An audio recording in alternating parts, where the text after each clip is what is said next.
If you've ever dealt with a host of technology issues that were completely somebody else's fault, go ahead and hit that like and subscribe button, folks. We're back for another episode of Benzinga's PreMarket Playbook. We've got more earnings to cover, got a lot of stuff going on. It is Tuesday, May 6th, and Benzinga's PreMarket Playbook starts right now.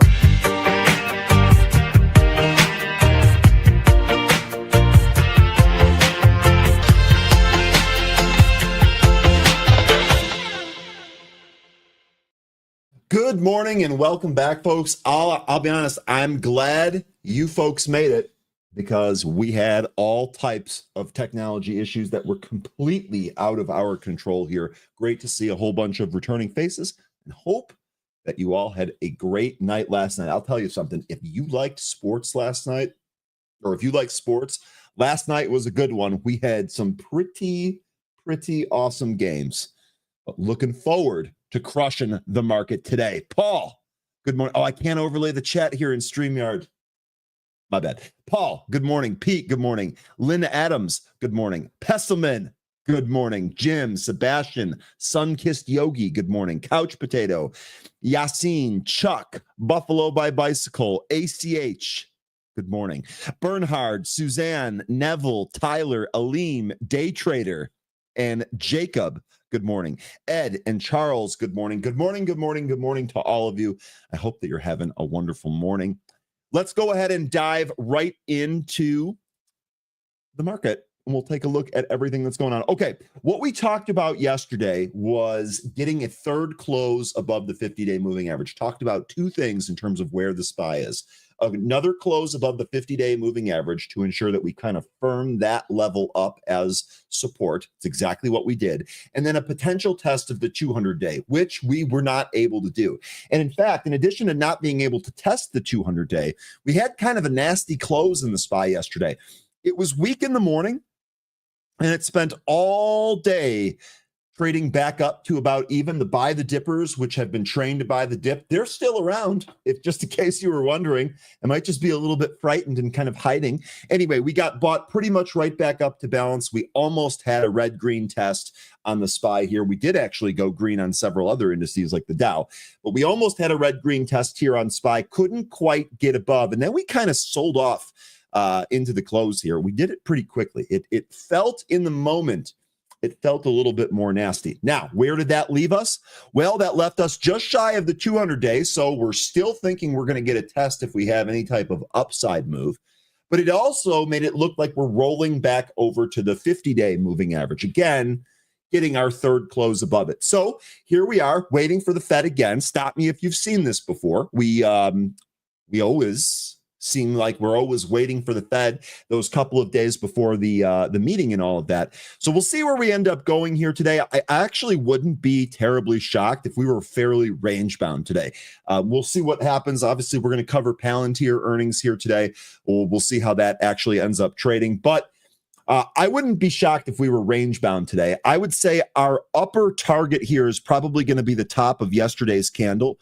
That's 566 3/4. You want to call it 567, that would work. And then 555 is probably going to be your bottom here. Maybe we peak below that level to see if there's anything there.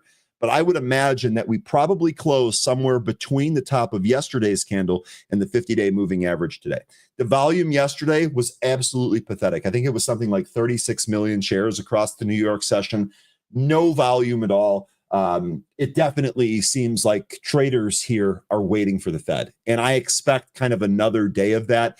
We definitely have some movers that we're going to take a look at today. Maybe some of the earnings players will end up making a move here today. We'll take a look at all of that stuff. But I just want to say it was low volume, and it definitely seems like it's a waiting for the Fed type of thing. Here are the levels that I have. We'll identify them as the day goes on.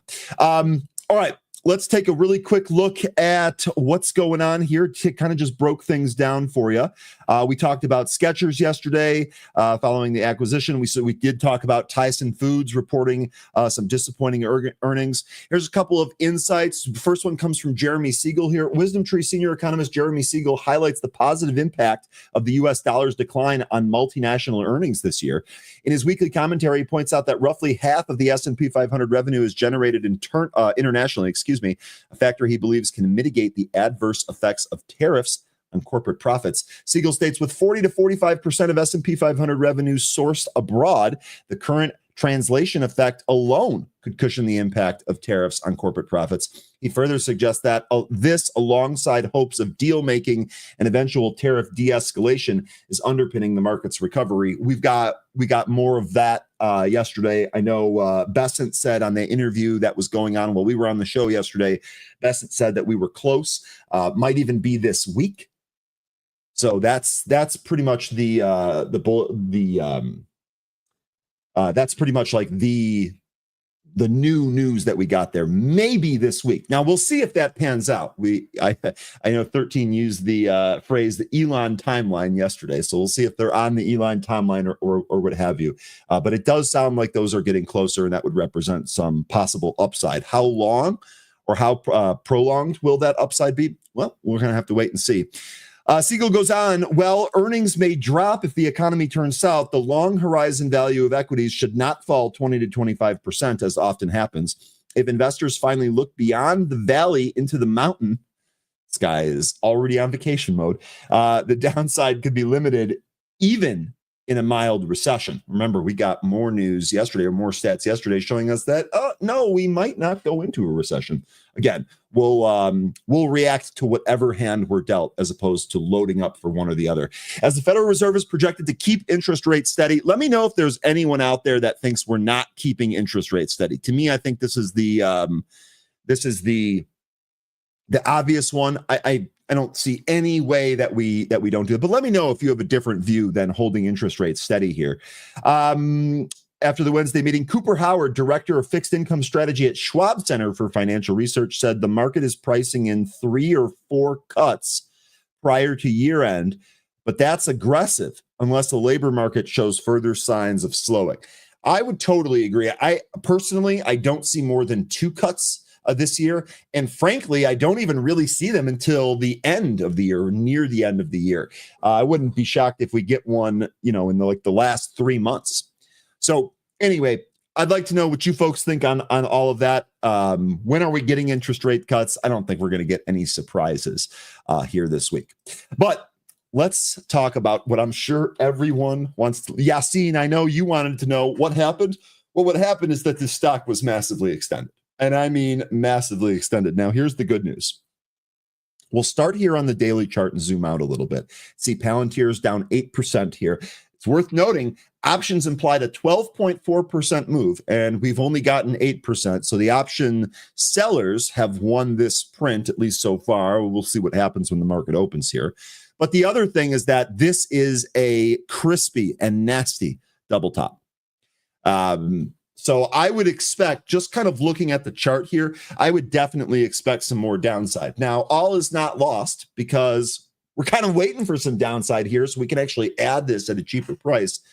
Again, we'll see if I can get down to 60. That's where I would like to add this for the long-term hold.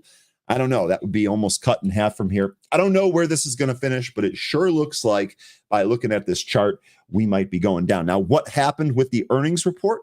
That was actually not terrible. Let's go over and read through that. Palantir Q1 earnings, a revenue beat, EPS is in line, and customer count up 39%. Company raises guidance, citing, quote, surging and ferocious growth. So Karp doing his thing to make it sound all great. A lot of CEOs do this. It's about their own company. That's not going to fault him for that. But we're going to try and read through it and figure out what the next move is for Palantir.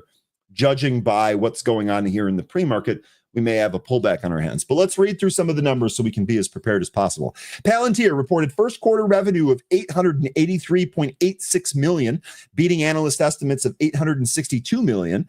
The company reported first quarter adjusted earnings of 13 cents per share, which was right in line with the analyst estimates. Palantir has now met or exceeded analyst estimates for revenue and earnings in 7 straight quarters. That's according to our data from Benzinga Pro. So, this company beats. We talked about this yesterday. We were expecting a better than average number. We were expecting a beat, and lo and behold, that is exactly what we got. But Palantir's trading down. Who's left to buy? Right? Who's left to buy? I know you'd say, Ryan, you're left to buy. You talk about wanting to add this to the long-term portfolio all the time. Yes, I'm ready to buy at 60, not at 120 or 125 or whatever such nonsense that was. Palantir's customer count grew 39% year over year and 8% on a quarter over quarter basis. The company said it closed 139 deals worth over $1 million during the quarter and 51 deals worth at least $5 million. Palantir generated $310 million in cash from operations and $370 million in adjusted free cash flow in the quarter. I mean, crazy. I think I skipped over this. U.S. revenue grew 55%. U.S. commercial revenue grew 71%. I mean, they're hitting on all cylinders here. So one of the other questions is, you don't want to own stocks at peak earnings, or you want to be selling what you own into that on peak earnings. And I think that's kind of what we're wondering here. Is Palantir at peak earnings? Now, if you talk to Alex Karp, he says, no, there's going to be plenty of stuff in the future. And he might very well be right about this. But us as traders, we have to look at all of the data. You could even say we have to be data dependent. Maybe that's what we would say here.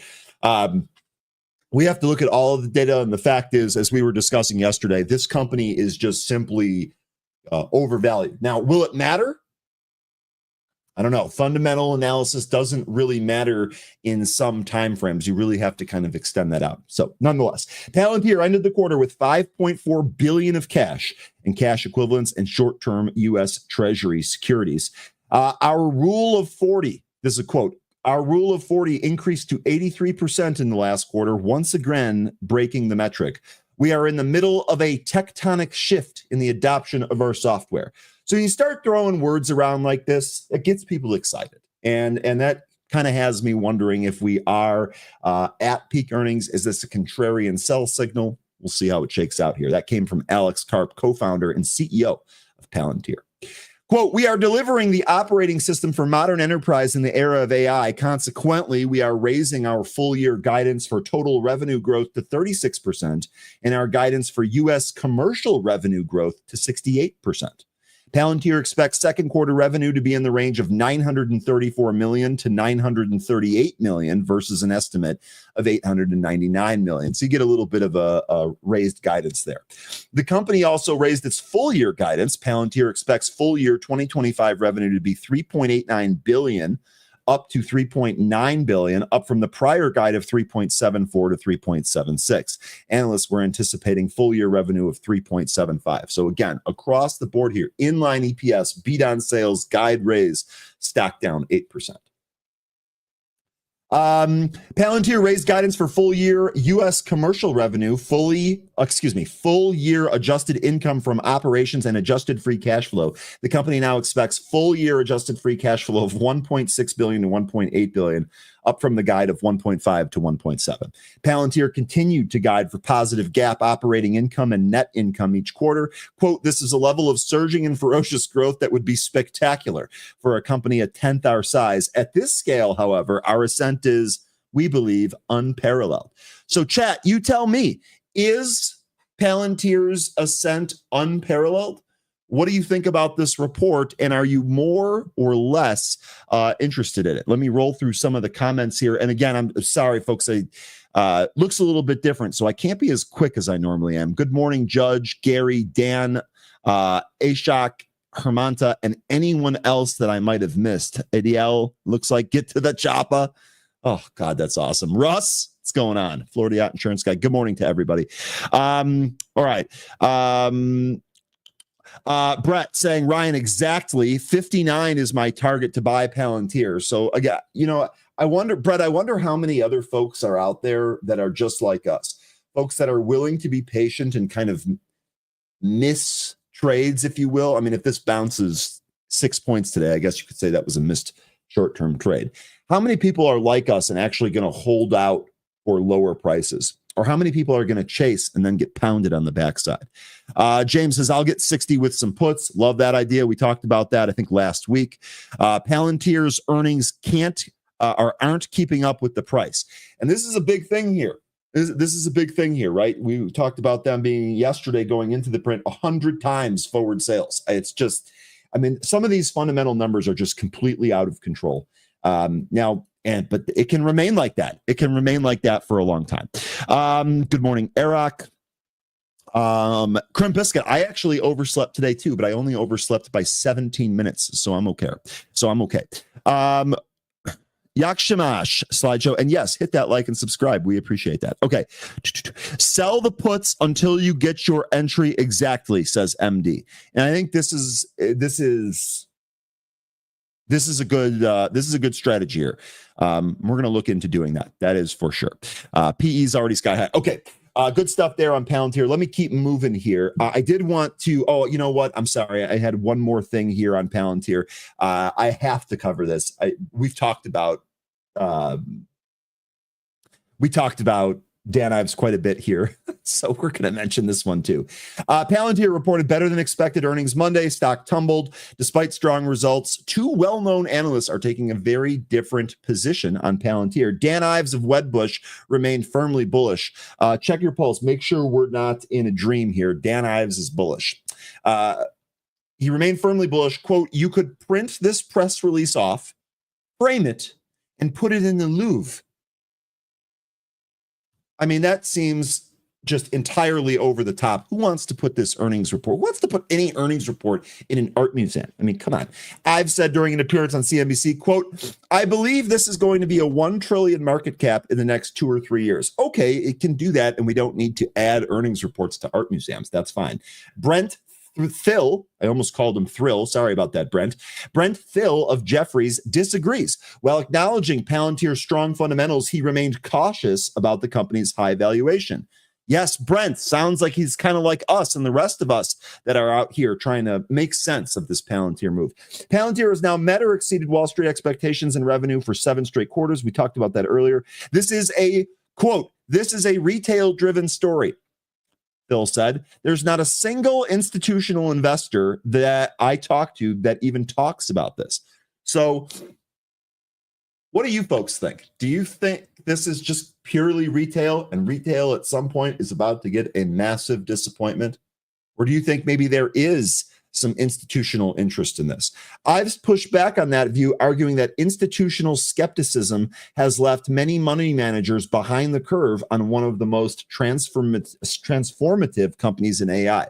So this, I think, is the big battle, right? If institutions or firms or hedge funds or whatever are not involved with this, and it really is only the retail guy, then there's likely going to be an influx at some point. But at these levels, I don't know. I don't think so. I think institutions are going to be notoriously more patient than the retail investor.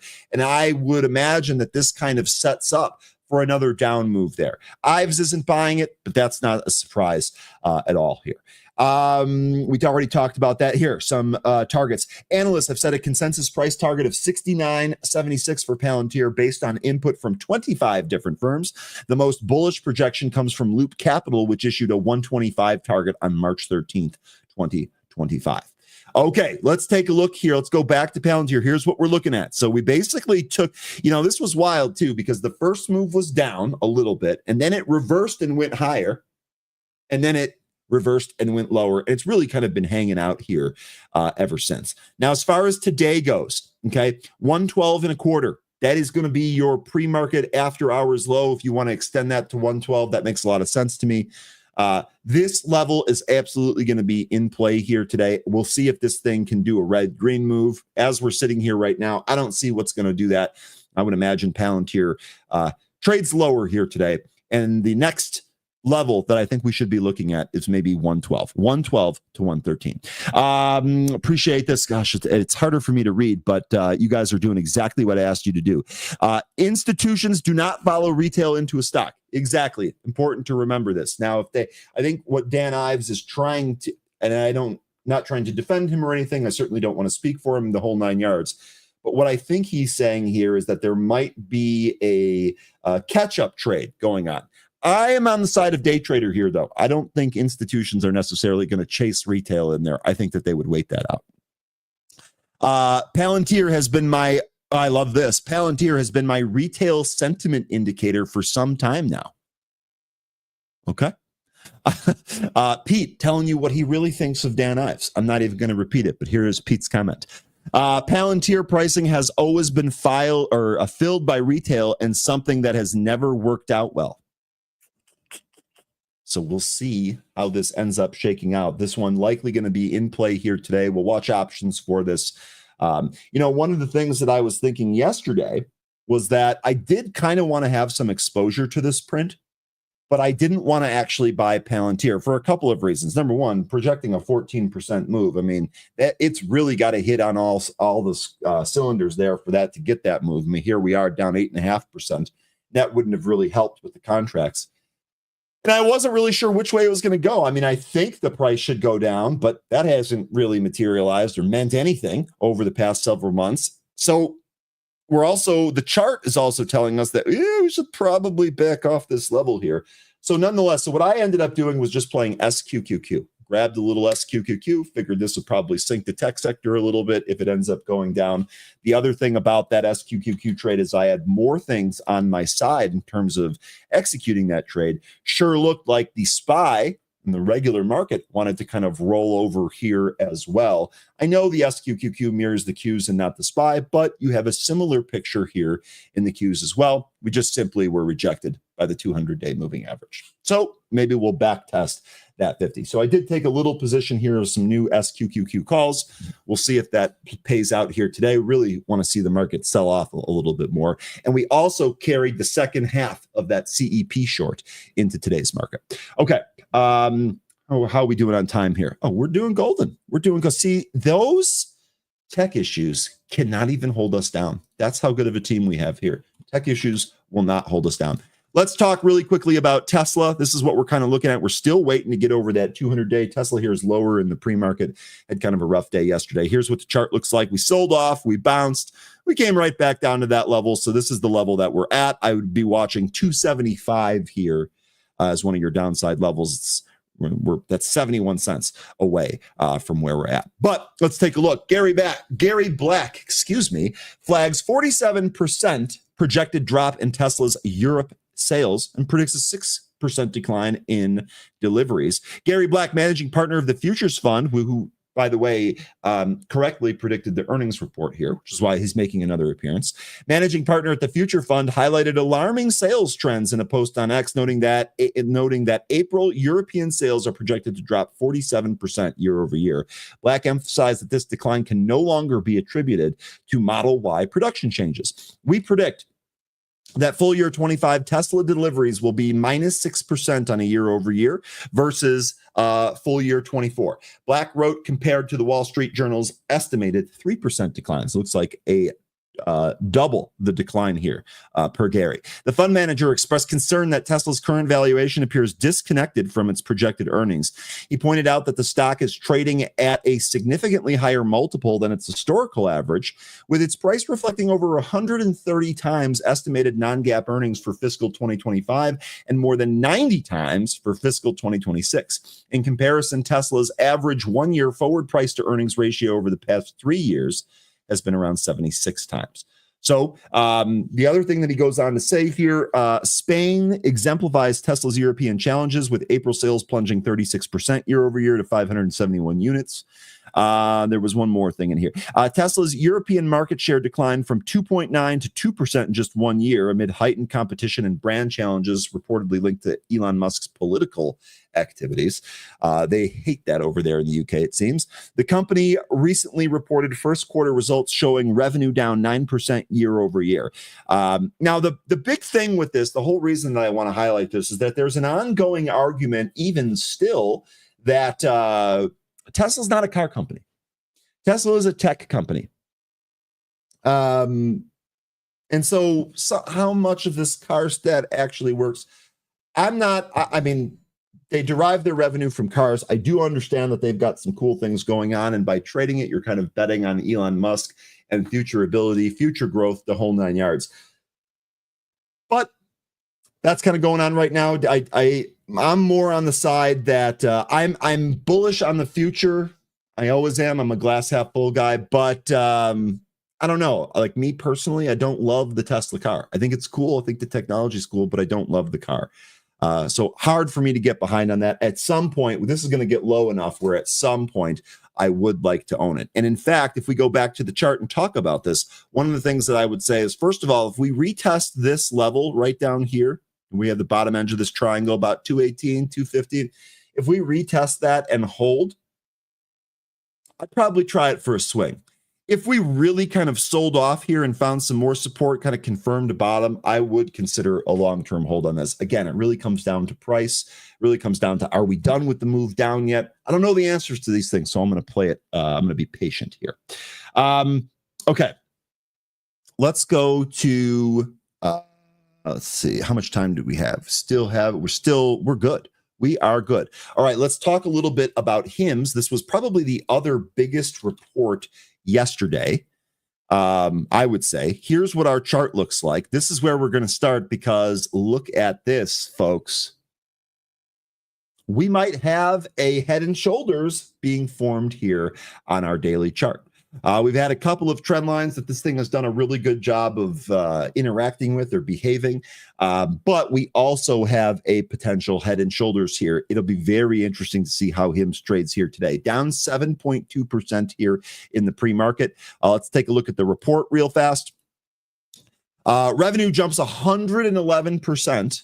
111%. Subscribers up 38%. Q2 guidance falls short of estimates, and the shares slide. Really, I think this is more than anything else a competition story.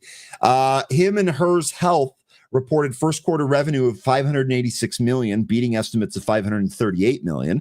The company reported first quarter earnings of 20 cents per share, beating analyst estimates of 12 cents per share. Total revenue was up 111% on a year-over-year basis as subscribers grew to 2.4 million in the quarter, up 38% year-over-year. Gross margin came in at 73% for the first quarter. The company reported operating cash flow of $109 million and free cash flow of $50 million in the first quarter. The thing about these subscription numbers is, from what I understand, because I don't use GLP-1s or hair regrowth supplements, or the other, whatever pill thing is that gives you stamina. These subscription models, this is clearly one of the reasons why the stock has just been an absolute monster. And with these products, they stop working if you stop taking them. So it's not as if you can have a hair problem or an ED problem or a weight problem, take some of this stuff for a definite amount of time and then go off of it. No, you really kind of need to keep taking this stuff. And I think that you're looking at some of these numbers thinking, well, this is going to continue and continue and continue. And we'll have to see how that ends up working out. I know some people that take the GLP stuff get really sick from it and don't even want to take that. Anyway, we'll see how that shakes out here. The subscription model for this, one of the reasons it's been such a huge performer. We'll see if that can hold up here. He goes on to say, let's see, we're starting 2025 with incredible momentum. Millions of people are turning to us for access to care that is personal, affordable, and has the potential to drive better outcomes, says Andrew Dudham. co-founder and CEO of Him and Hers Health. Quote, we're building a platform that puts the individual at the center of every decision and others taking notice. Over time, we expect wider collaboration across the industry, inclusive of pharmaceutical players, innovative leaders in diagnostic and preventative testing, and world-class providers. So he's telling you that he still sees a ton of growth potential here for the company. Again, on subscription models, that'd be great for the bottom line. And it looks like the market would reward that. We'll see where we end up going here with Hims. My gut feeling, we probably trade back down a little bit. I'd love for this to come into the 200-day moving average. That value is 27. We're currently here just shy of 42.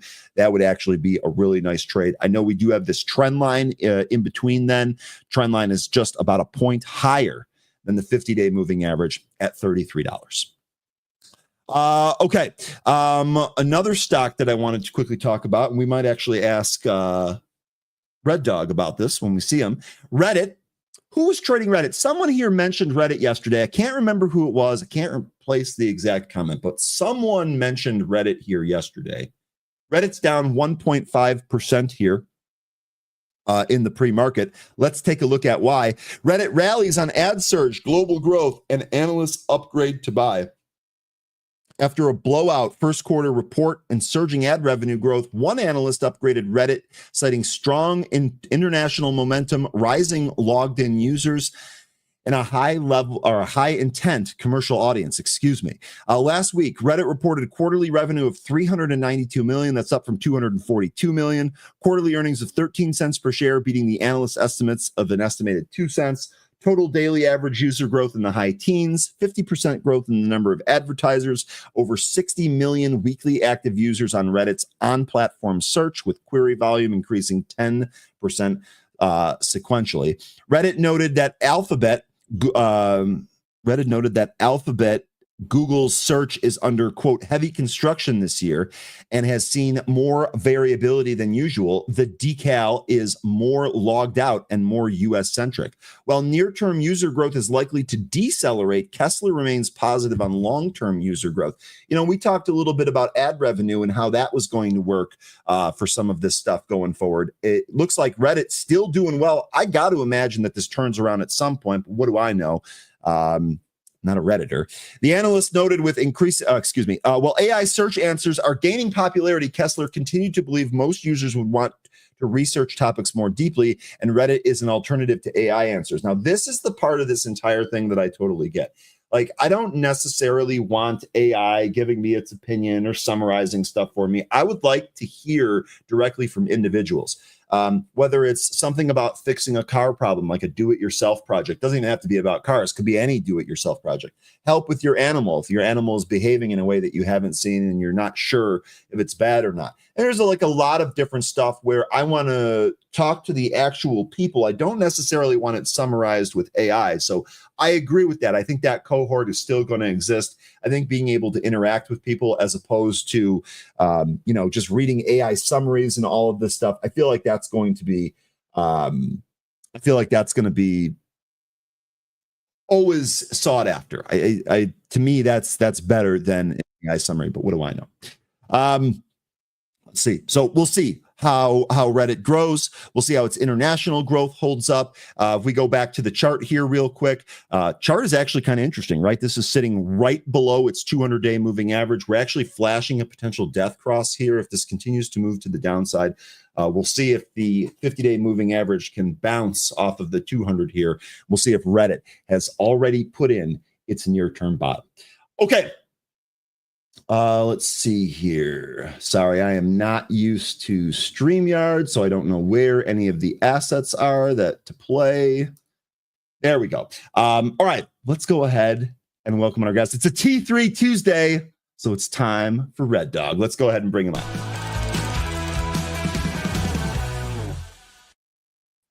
Red Dog is 2 weeks in a row. How you doing today? I'm doing good. How you doing? Really good. Look, I slept in a little bit this morning because I was enjoying some of the sports yesterday. You're a Knicks fan, aren't you? I am a Knicks fan. How about friggin' the hustle, right? Everybody loves a little hustle, and the Knicks are hustling and playing hard. It's awesome. I think Brunson's given every 6'1" point guard hope that they could actually play in college or in the NBA because he's he's awesome. He's tough as nails. Yeah, I'll tell you what, man, he is something else. And you think back and you're like, man, Dallas had Brunson and Luka, and now they have neither of those players. What on earth is going down there? Kid is tough as nails. Really good game last night. So, okay, good stuff. Look, we got a Fed week here. We had really, really low volume yesterday. We had Palantir earnings. I'm hoping you can break down the SPY, which is sitting right under its 200-day, maybe the Qs, and a couple of stocks for us. What do you think? I'll do anything for you, my buddy. Oh, listen to this. Let's go. You had me at Nixon Brunson, so now that SPYs, I'm yours forever. So let's go. So here's a chart of the SPYs right here. How cute, right? I think a lot of people thought that this topping candle on May 1st would be a short-term top, so they had to push it a little bit more. Always got to push it a little bit more and stop out some shorts. Anyway, now you have this double candle here. Yesterday, the weakness was absorbed. Today, we shall see. I think let me put a level 2 of the SPYs here. So the SPYs right now are down 5, right? 558. Can you see that in here? Yes, I can. All right. So I sold some premium yesterday as a hedge, and I also I'm a lot lighter than I've been the last few weeks. Yesterday I cleaned some stuff up. So you have 557.86, which is this gap pivot, and then you have both moving averages coming here. So I would think, if the market wants to be kind of constructive after shaking the tree a little bit, you would think this 553.55 kind of holds. And then you have the 50-day down here. So this would be kind of the line in the sand. It's just really hard. You think about it, Ryan. Market just, had your low here, 21% off the highs, and then you rejected into resistance. You had a higher low last week, which people kind of weren't expecting. This day was the day that I think most guys got long. This was the day we took out that high, and then we've been methodically moving higher. And now you have one of the, the generals of the rally, Palantir, down 10. So let's go to Palantir because I think that's going to be important. What do I think is important about it? It's like, so when you have a stock down 8.5%, right, which is what Palantir is down, the question is, does it put a low in the first 5, 15, 30 minutes, meaning like the morning low is 111.72, just say it goes to 112, okay, and then the SPYs that are right here start going down to 557, and Palantir bounces a little bit off that 112, maybe you try it because it just gave you a signal to buy versus that low, and maybe it fills a portion of this 10-point gap. So how much of this gap gets filled today will be important for the demand for a momentum name like this. If it opens down 10 and closes down 15 or 20 today, I got to believe tech's going to be on its back heels and the market's not going to bounce today. If Palantir opens down 10 and closes down 4 or 5, chances are, other things in the hole will probably be bought. So I do think Palantir is pretty important. I got a really quick follow-up question on that because that's a really good point, and we're definitely going to be watching both Palantir and the Qs in addition to the SPY here today. Do you make anything out of the implied move? Because we had the implied move yesterday being about 12.5%. We were really only seeing 8 or 9% here on Palantir. What do you make of that? You think we got maybe more to go? Yeah, the implied move is really what the option guys are pricing in, and usually the option guys have control. So sometimes you blow out vol. When you hear something blowing out vol, it can have a crazy move, which is why people play options, because you want that crazy move. But usually it's typically within the implied move. So what did you say the implied move is? 12.4 is what I had yesterday. All right, so right now it's down 8.3%. So another 4% would be what? Would that give you the 110-ish area? Yep, sure would. So 110-ish is all that is the low from April 30th. That's not even the 21 days. So usually you want to look at the implied move because that's the vested interest of the option guys, both long and short. So if someone doesn't know a direction, they buy a straddle. Usually they price the straddle what the implied move is, so they don't let people make free money without picking long or short, etc. So the implied move is pretty important, and we'll see. So that's why right now Palantir is kind of in no man's land. It's at 113 off the morning low. It's not quite at the implied move. So I would say you want to wait 5, 10, 15 minutes for a real signal before you start just jumping in here. Okay. And if you do see Palantir trade down a little bit more and kind of look like it's trying to trade up off the low or catch its footing, that's signal for a dip and rip trade. Just a kind of I don't know about a rip, but a dip and bounce. But I would try it. Everyone on the Alpha team, we have an open house right now on the Alpha team, and I'm sure we'll all be looking at it to see if there's an opportunity. No one took it. Usually I take option plays into earnings, and I didn't. So, because there was a little FOMO that maybe it closed near 125 and could be enough to have a big move. But I was like, I'm not risking 10, 15 grand to make 30, 40 onto this. It's not in this market. Sometimes I do that. So for me, I feel like I have a free play here, where it was a power play in here. We sold it into this area. So now with it back at 113.45, I'd love to see a reset. Remember Spotify? It was very similar. Spotify came out and, another leader, another momentum name. Everyone's like, oh, it's not enough. They gapped it down here and then it was bought in the hole.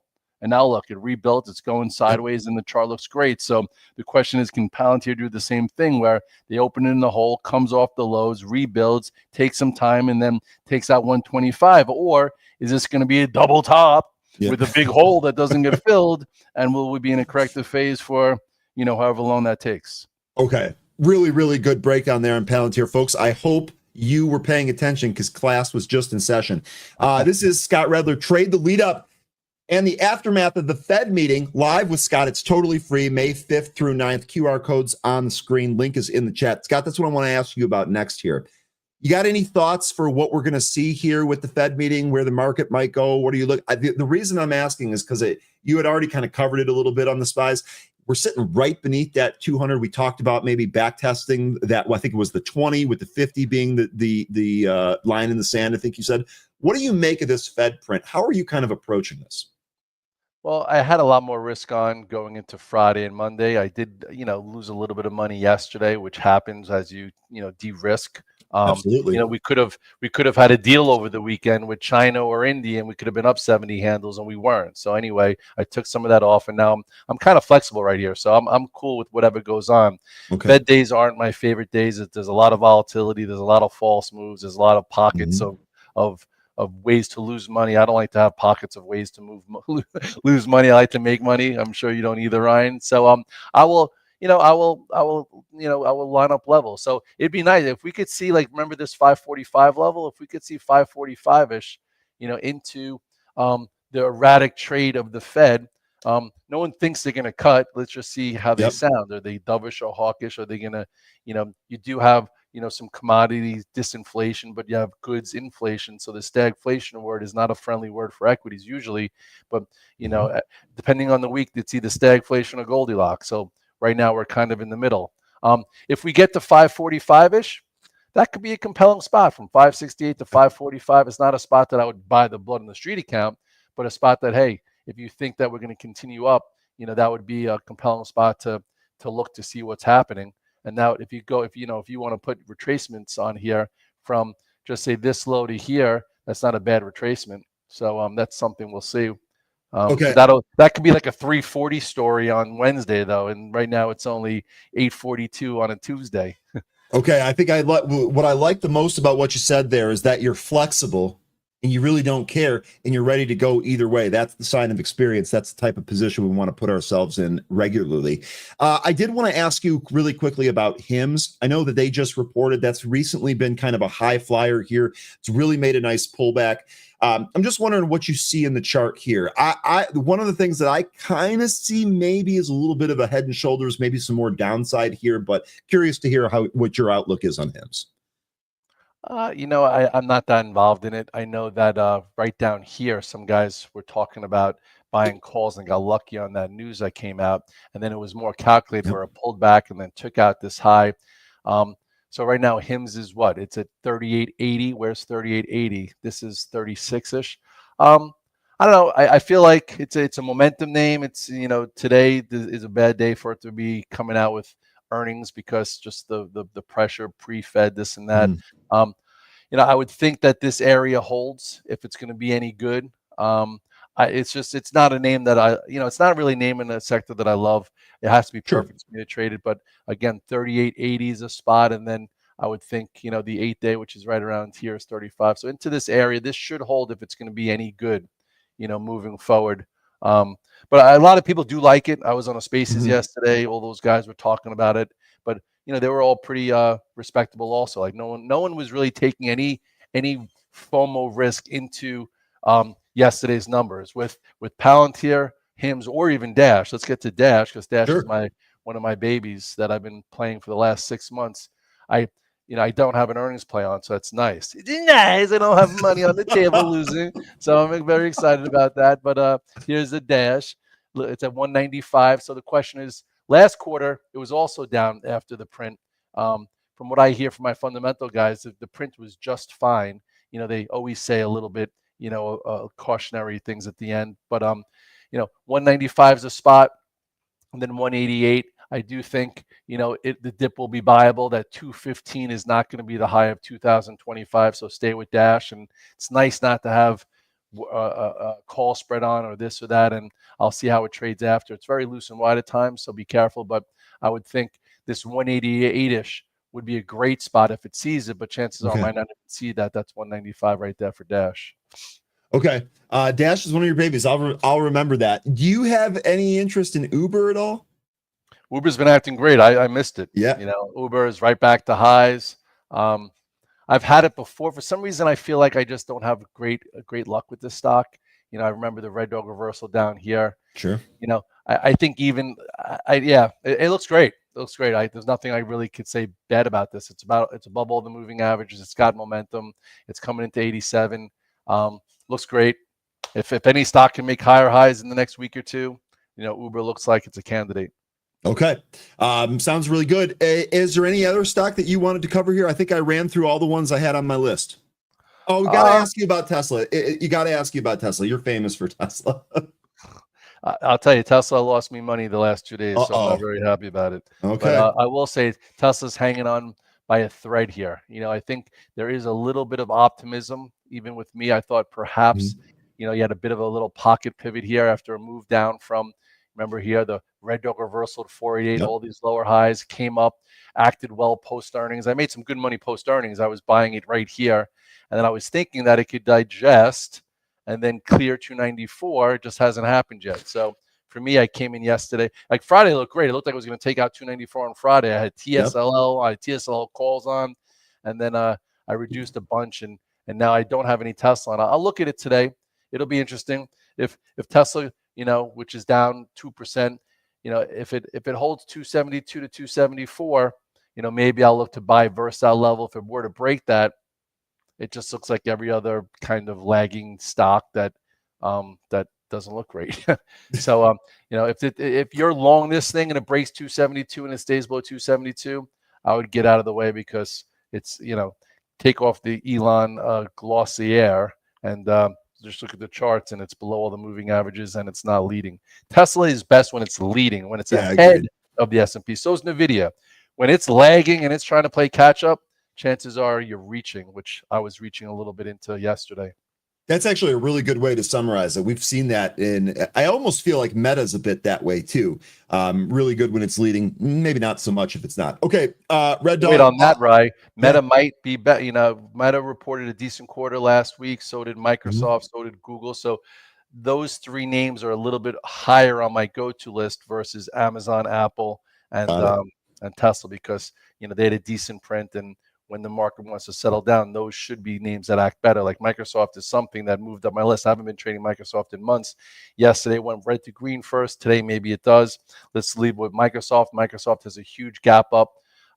This is a pro earnings gap. There are some guys out there that probably would be long this as a swing versus 424. If it holds this gap, chances are it digests and continues in that motion. If you're trading it actively, this has got to hold 429, 432 today. You look at Microsoft itself as a whole, it's just hasn't done anything in a year and a half. So now it's a time for Microsoft to potentially reassert.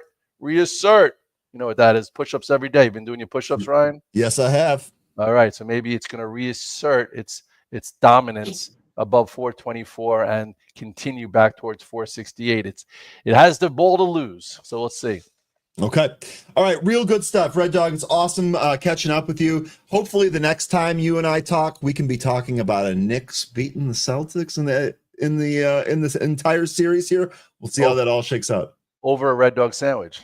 Over a Red Dog sandwich. I'm still coming. I'll let you know when I get out to New Jersey. I'm coming there. That sounds awesome. All right. All right. Scott, we really appreciate your time, man. We'll catch up with you next time. Again, folks, trade the lead up to the aftermath of the Fed meeting live with Scott, May 5 through 9. QR codes at the top of the screen. Scott, take care of yourself. Have a great and profitable day. All right. You too, my friend. I appreciate All right. you. That is Scott Redler. Awesome stuff from him as always. Really good breakdown on all that stuff too. Absolutely love it. Can I get a thumbs up? Can I get a thumbs up if we're good? Oh, how about this? We go from guest to guest. Actually, it's not really a guest. Never mind. We go from good ad to another good one. Here comes 13. 13, I thought you were going to be a little bit late this week. What happened? Yeah, no, I sent you that message. I said Tuesday, not sure yet, but Wednesday, Thursday, Friday. Okay. I was going to say said late, but still on Lombardi time, 15 minutes early. Absolutely love to see that. Okay. 13. Look, we basically have just covered some of the big news here. We talked a lot about Palantir. We talked about HIMS. We talked about the SPY. We even talked a little bit about Reddit. Just had a great breakdown on a bunch of charts with Red Dog there. Where do you want to start? You want to do movers? Do you have one of these earnings plays that you're really interested in? Where do you want to go next? The only thing I'm interested in is what we're going to get out of the FOMC and what the Powell's comments are going to be. I want to get past this week. I think this is the big week everybody's waiting for the big decision. Of course, I think most of us know we're not going to be getting much more than just business as usual. Yeah. So, I'm just waiting for this week to get by. I'm going to try and trade with whatever's presents itself as a good trade, but if there's nothing there, then I'll probably do a lot of what I was doing yesterday, which was a whole lot of nothing. Okay.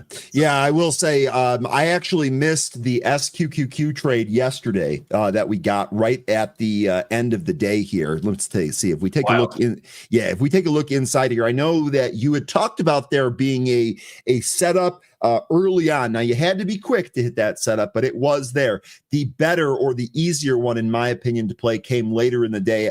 Unfortunately, I didn't hit this one. Still had an all right day yesterday, given all that. But I too, 13, am going to be watching this. SQQQ is actually higher here today. As mentioned earlier, I did take a little bit of this, figuring with Palantir's earnings on deck here, that could really kind of get wild. This was kind of a nasty close yesterday, which we talked about. So I definitely felt like the near-term bottom on SQQQ is in. I'm long this line. I saw you said, Ryan, let's go. Let's print some money with SQQQ and the remainder of our CEP position. Indeed, let's see how this all shakes out here today. Now, given where we're at with the SQQQ, I think the first one to set up here might be the TQQQ. We'll see, though. This is really going to need to sell off out of the open to get that set up. All right, 13, I think we should hit the movers, and then maybe we can go through anything else that we might have on our list here today. Sure. Also, good morning, everybody. Yeah. Everybody that's saying hi. There you go. There you go. I always feel bad because I say good morning and then I feel like I forget people or other people join and then I feel bad. But good morning to everybody out there. We're glad that you're joining us here as always. All right. I'm just going to start with the first one here on the list. Sorry. Before I do this, seven-figure wannabe asking a question I can very quickly answer here. Are folks still eating at Chipotle? Yes. Yes, we are. I do love Chipotle, a complete meal for under $10. The stock, however, I've added that to the list. We'll take a look at that. Stock has not been as great as it is, but there might be some opportunity there. So Chipotle is added to the list. Okay, now first mover here is going to be Foxo. And this is one that we have absolutely traded before, I think several times. I'm curious to see if you have any levels on your chart. We'll get there in a sec. Foxo Technology shares are trading higher after the company announced that its Myrtle Recovery Center's subsidiary has seen over 400 patients since August of 2023. Okay, that's great. They're seeing patients. Unfortunately, unless you've done some research on this, I have no idea how that compares to the last time or what their average is, or any of that. Nonetheless, this PR here driving this higher plus 215% here in the pre-market. A quick look at the short interest, 8.23% with 1 day to cover. So not a whole lot of short interest here, although there is something. On average, stock trades 716,000 shares. Today, we've traded just shy of 43 million. Stock has a float of about 3.5 million. 13, what do you think here? FOXO. So that operational milestone of treating 400 patients, highlighting they've conducted more than 5,000 care hours with the goal of reaching 10,000. I think they said by the end of the year. So that's what they're highlighting. They're saying this is great for them. Under the hood, they need to do a little bit of work. They just recently went through a reverse split on April 29th. There's a 1 for 10. That's why your short interest read on the key data page is off. So you'll see that when you go to the main key data area. 3.4 million shares in the float was 34. This company does need cash. Their balance sheet doesn't show that they have much. They're burning through it, likely with the operational expense of about 3 million every quarter. But they already have an offer to sell 4 million shares out there already. So there could be an offering coming with this company in order to raise that capital that they need. So just keep that in mind if you're going to be trading this today. Okay, so I mean, we talk about all of these being short-term trades. I think it's just worth reiterating that here today on FOXO. Okay, really good stuff. Did you have any levels on this one from previous trades? I know we've seen this one go. Yeah, I don't, but just looking at this chart that I have here, where are we at? 185. So we're actually right at a pretty key resistance area. Yep. So we get through that, I'd be looking at 230 as the next area where we could run up to. Okay, and I hate to be boring here, but it sure looks like this area, this resistance area we're about to bump into, is right around $2. Yeah. Yeah. So we're right at that. Exactly. Exactly. I hate to be boring here, but I really think $2 and $3 are going to be, those round numbers are actually going to be some levels here today. Shout out. You had said 230 there. That actually gives you a couple to trade. 13, if this starts ripping, we might need to call on you from the crazy levels, especially after. Well, don't worry, I got yesterday. I got but I do like that $3 level. I see like maybe just slightly above 3, but yeah, I like that $3 level. I see that there. Now, as far as $4 goes, I think you're better with a 380. Yep, totally agree. That might like a better level, but yeah, those even numbers should be in play as well. But maybe just slightly above 3 and slightly below 4 would be better targets to resistance. Okay, that is FOXO Technologies. The next one on the list here is going to be MRIN, Marin Software. I got to be honest, these first 6 stocks on here are ones that I recognize. Yeah. And I also recognize Pony and FRGT. So a lot of, I guess we'll call them oldies but goodies, maybe, question mark. We'll see. MRIN. This is the next one on the list. Say again? Ex-girlfriends. Ex-girl. Yeah. They're all coming back. They heard you were getting married to a stock. They want damn. Okay. And it's summer season, it's beach season. Okay. MRIN here. This was a penny stock yesterday. We're actually in dollar territory here today. Quick look at the news here on MRIN, and I just see these those are from April. Never mind. So this looks like a pumper, right? No news going on right now. Stock's up 122%. We need Smoke Tuna back because now we're starting to get multiple of these little junky movers that are up over 100%. Maybe that'll actually kind of ignite this here. We'll see. And I do think with people waiting for the Fed, you're kind of trading some of these junkier names that they fully intend on being out of. But that's another story. You agree with that? Well, when I tell you about what's going on with Emran, I think you'll understand. Okay. All right. So, well, why don't you just go? Let's just do that. Let's go ahead with Emran. What do you got here on this one? So, this company is planning to dissolve. Awesome. So that's the main point. But what we're seeing this moving on is off of relative volume. Yesterday, it traded almost I think 3 times its float. So we had a relative volume play. This was coming after. The company, I think they did they delayed their 10K, but they based on the the information we do have, they do have like 2 quarters of cash, but don't know how we can rely on that since they're missing a quarter. They already received a non-compliance notice. The company's dissolving. I mean, basically what it comes down to is if you want to take a risk on a trade with this one, that's up to you. But this company is not one to buy and hold because it is going away. It's going away, folks. So just do what you want to do with this one, but just keep in mind that this company is not going to be around. So if you get stuck with the bag, you're probably looking at a complete loss there. Yeah. Okay. Yeah.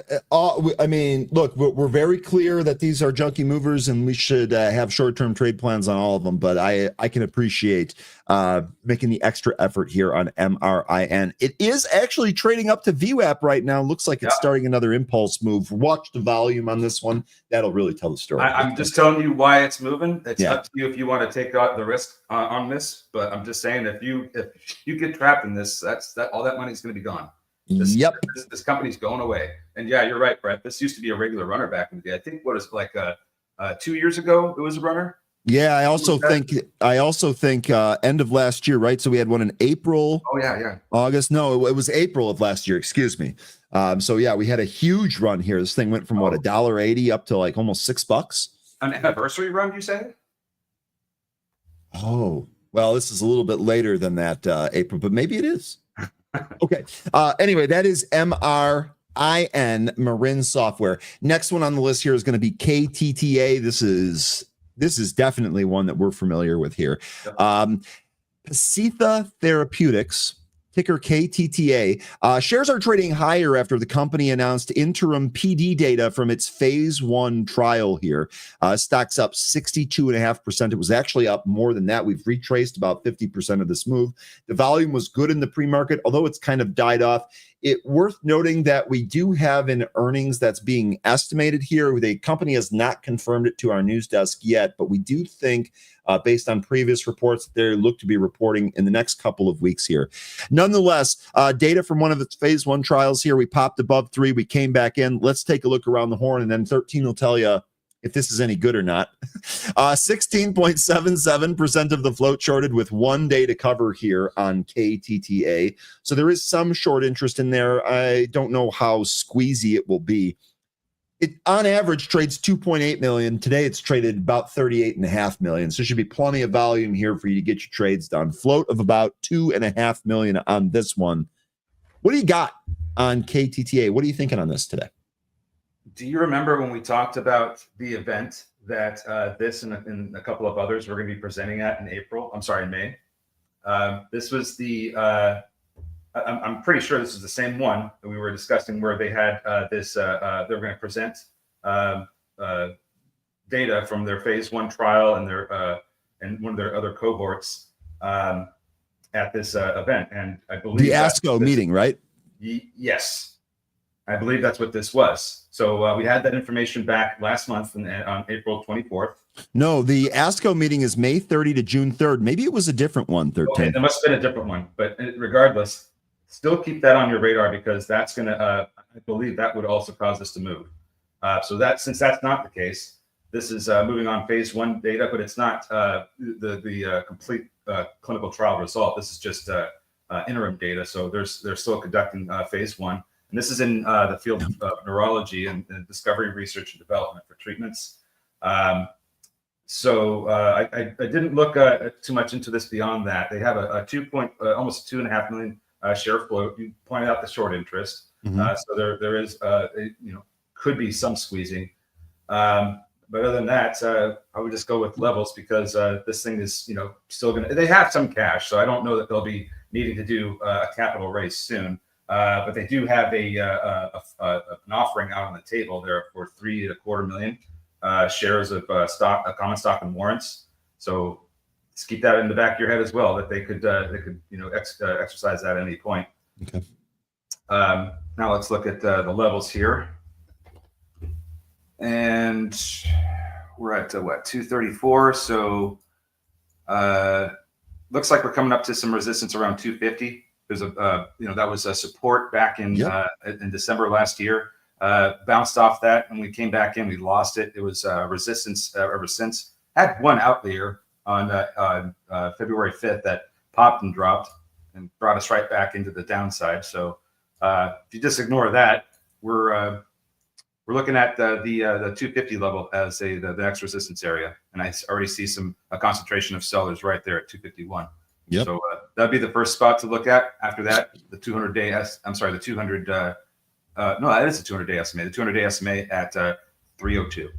Okay, real good stuff there. 250, 302. I like that. This actually turned around at about 320 in the pre-market here. So we'll see if it gets any resistance up in that area. Good stuff here. KTTA. That will be support. That it was getting in the pre-market here at like what 223, 224. So if the stock rallies and goes beyond VWAP, should it come in, we'll be watching for that particular level as well, in addition to the VWAP. Okay. Real good stuff there with those levels. KTTA. Okay. Next here is going to be SXTC. I feel like we've traded this one. Yeah. We traded this one several days in a row, and it was recently. This is, of course, a China pharmaceutical company. The name is China SXT Pharmaceuticals. Stock looks like it dropped yesterday and the after hours, popped here today. Seems like there are games being played. I don't see any news here. So just right off the top here, be very careful with this one. Quick look at the short interest here, 0.37% of the float shorted with 1.06 days to cover. This is negligible. I don't really think this has any squeeze potential here. Float's a little bit thicker than some of these other names that we've been talking about at 13.7 million. But we're already like way over the average volume. So maybe this will be in play here today. Feels like a pumper to me. Do you have anything on this? I know it's tough with no news. You might not even have looked at this one. When I look at the chart, the interesting thing I'm seeing here, because I'm looking for relative volume every time that we have no news and it's running on what it seems to be nothing. I always look to see if the volume the day before was larger than what the average is. That was the case with Emrin. Not so much XTC, but the thing I'm seeing here is that it looks like once the price reaches $1, buyers step in. That's happened on multiple occasions since last month. So if you look at a daily chart, you'll see what I'm referring to, that on the 16th, 17th, and 21st of April, we had buyers step in when the price reached $1. Same thing yesterday. Yep. Price went down, went under $1, buyers stepped in, brought it back up. Now we're almost at 2. I don't think this is relative volume. I just think this could be. I don't want to even say momentum because I didn't really see how this traded yesterday. Mm-hmm. But the first. I mean, it didn't. It was basically flat until we had this move in the after-hour session. So yeah. I agree with you on both fronts. It did not have momentum, and it's not a relative volume play. The outstanding volume happened right here near the end of the day. And then I guess a little bit in the after-hour session too. So for me, when it comes to this, what I'd be watching for, if I'm just going to trade this, is does this go back over 2? And if it does go over 2, is it going to break over 240? That level has been the resistance area ever since we lost it, where we would go down to $1 and it would come back up. It has not been able to close over 240 since then. So I think 240 is going to be an important level to watch for if we do get that upside. And then, of course, you have that dollar where the buyers seem to have stepped in over the past month past month really. Okay. So just keep I don't other than that I don't really have anything on this. I'll be honest, of all of the movers that we've talked about so far, this is the last one that I'd be interested in. Just being honest with you, I mean, it really is. The others at least have some type of catalyst there. Oh, okay. GLMD. How much time? Oh, we're good on time. We've got plenty of time here. By the way, really quickly, I can't lost the quote. Shayla Vega. I hope I pronounced your name right. Shayla Vega. Let me know if that's correct. You asked about DEC. We will take a look at DEC. We've actually looked at that a few times here. We'll be sure to check that out again. Angelica, you asked about Micron. That's added to the list. Gentlemen, they asked about Chipotle. That's added to the list. We will get to all of those here shortly. Let us just finish off with some of these movers here real quick. Next one up is going to be GLMD. This is Galmed Pharmaceuticals. Galmed Pharmaceuticals shares are trading higher after the company announced results from its first set of oncology studies. Okay, that's cool. First set, they're already doing it. Percent of float shorted here, 4.4% with 1 day to cover. It trades on average just shy of 2 million. The float's just over 2 million. Today we've traded 17 million, so we should have no trouble with this one. It actually does have some coverage, which is kind of weird for some of these littler ones. What do you got on this one, ticker GLMD?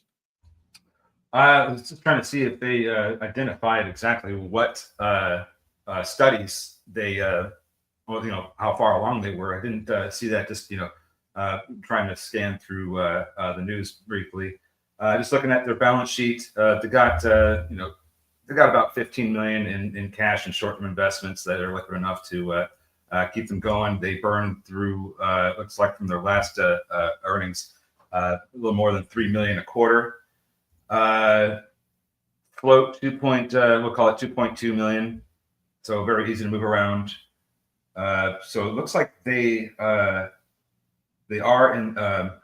They don't say what phase they're in. They just say part. They're in part 1 of a AM001 study. So I'd have to go through some more of this to get a good idea of what exactly is going on here. But this is in oncology, and those have really moved in the past. So if the treatment or drug they're working on is showing promise, it's less likely going to go, because it seems like when it comes to biotechs, oncology is the holy grail. Yeah, no, definitely. The one thing about these, especially oncology, these are all going to be pre-revenue companies. So really it comes down to, where are they going to get their funding for their next set? We just talked about this being part 1 of a trial. A company has $4.5 million on its balance sheet, and it burns about $2 million a quarter. So really, where is the money going to come from on this pre-revenue company? Probably why it's $1 down here. So, okay, good stuff. It looks like it's running up to the VWAP. We'll see if we get above the VWAP here. Volume has dried out from that initial impulse move. So unless something kicks back up here. In the pre-market, when we had this impulse move, it did go to 210, but what I'm looking at is since then, it has not been able to hold above 180. So I look at our price ladder. 180 has so far from where the price is at, has the largest concentration of sellers. And it only grows from there. 188 and especially 192, lots of more sellers up there as well. So I think once this gets up to 180, let's see what happens there, if it can break through it or not. And if it can't, then this is probably going to end up coming back down. Okay, amazing. I got 2 more, I think, here that I want to talk about. 3 more, excuse me. AREB, American Rebel. This has recently provided a lot of wins for us. Looks like Manny is just absolutely cleaning up right here in the pre-market. Might be an early day for Manny out there. American Rebel shares are trading higher after the company announced a distribution agreement with North Florida Sales. Stock here was about just shy of 290 here in the pre-market. Here we are popping above 360. Nice 20+% move here. Quick look at the short interest on this. 17.81% of the float shorted with 1 day to cover. I think we talked about a potential squeeze action the last time we saw this move. Looks like we're seeing it here again. Float 2.4 million, just about actually new highs now as we push even higher here in the pre-market. This thing's making a dash towards 4. On average, we trade 7.5 million. We've already traded just shy of 5 million today. We're definitely going to eclipse that 13. What do you think here? Ticker AREB, running away as we're talking about it. It certainly is. So just, I didn't really take a look at this one. Hey, they're going to sell more products. Great. That's good for the company. Yeah. So let's look at the chart. So it looks like it's coming up to 4, which has a seller in the way there. He might get taken out, but I think the bigger concentration of sellers is going to be a little bit higher, around 450. If it gets past that, then 550. Those would be the next 2 levels I'd be keeping an eye on. If it can get through 450, I think 550 is on the table. Okay, real good stuff there. AREB continuing to print new highs. Crow's finished. Already out AREB here this morning. Crow, I know you're pumped about Toronto's big win last night. I know you are. Now he's out here printing before the market even opens. Life is good, is it not, brother? Good stuff there. All right, next here on the list, Sedge. This is SolarEdge. They're popping here. SolarEdge Technologies are trading higher after the company reported better than expected Q1 financial results and issued Q2 sales guidance above estimates. We were talking about solar recently. Jay Rice, weren't you mentioning there was solar something the other day? I can't place your comment, so I'm not going to disparage or try to remember. Let me know. SolarEdge is popping here. 13. I don't know if you have anything here on SolarEdge. Still highly shorted, although the short interest has come down a little bit. It's okay if you don't, because I got one more mover to go to. Well, I didn't cover this, but I just like the price action we're seeing here this morning. It's holding up above 1420. Went as high as 1540. I think we're kind of putting in a bit of a bull pennant right now. We'll see if that's ends up being correct or not. MACD is curling up. This looks like it's about to go. And if it does, we're going to be looking for a movement out of the 14.885 area and breaking over $15. Okay. All right. Yeah, that 15 area definitely looks like a key level here. We'll see if we end up getting that. Okay.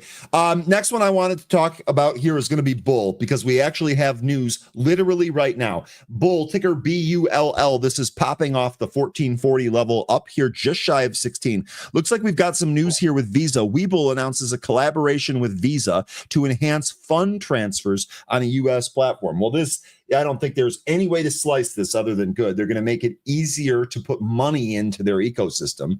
Got to be a good thing here. Going to make probably also increase the number of customers here. Webull has been brutal since its bullish run. It's just really, really pulled back. Maybe this will turn it around here. There is some short interest here, about 435K. I don't have a float yet. You might. I think you gave us this before. I can't remember what it is.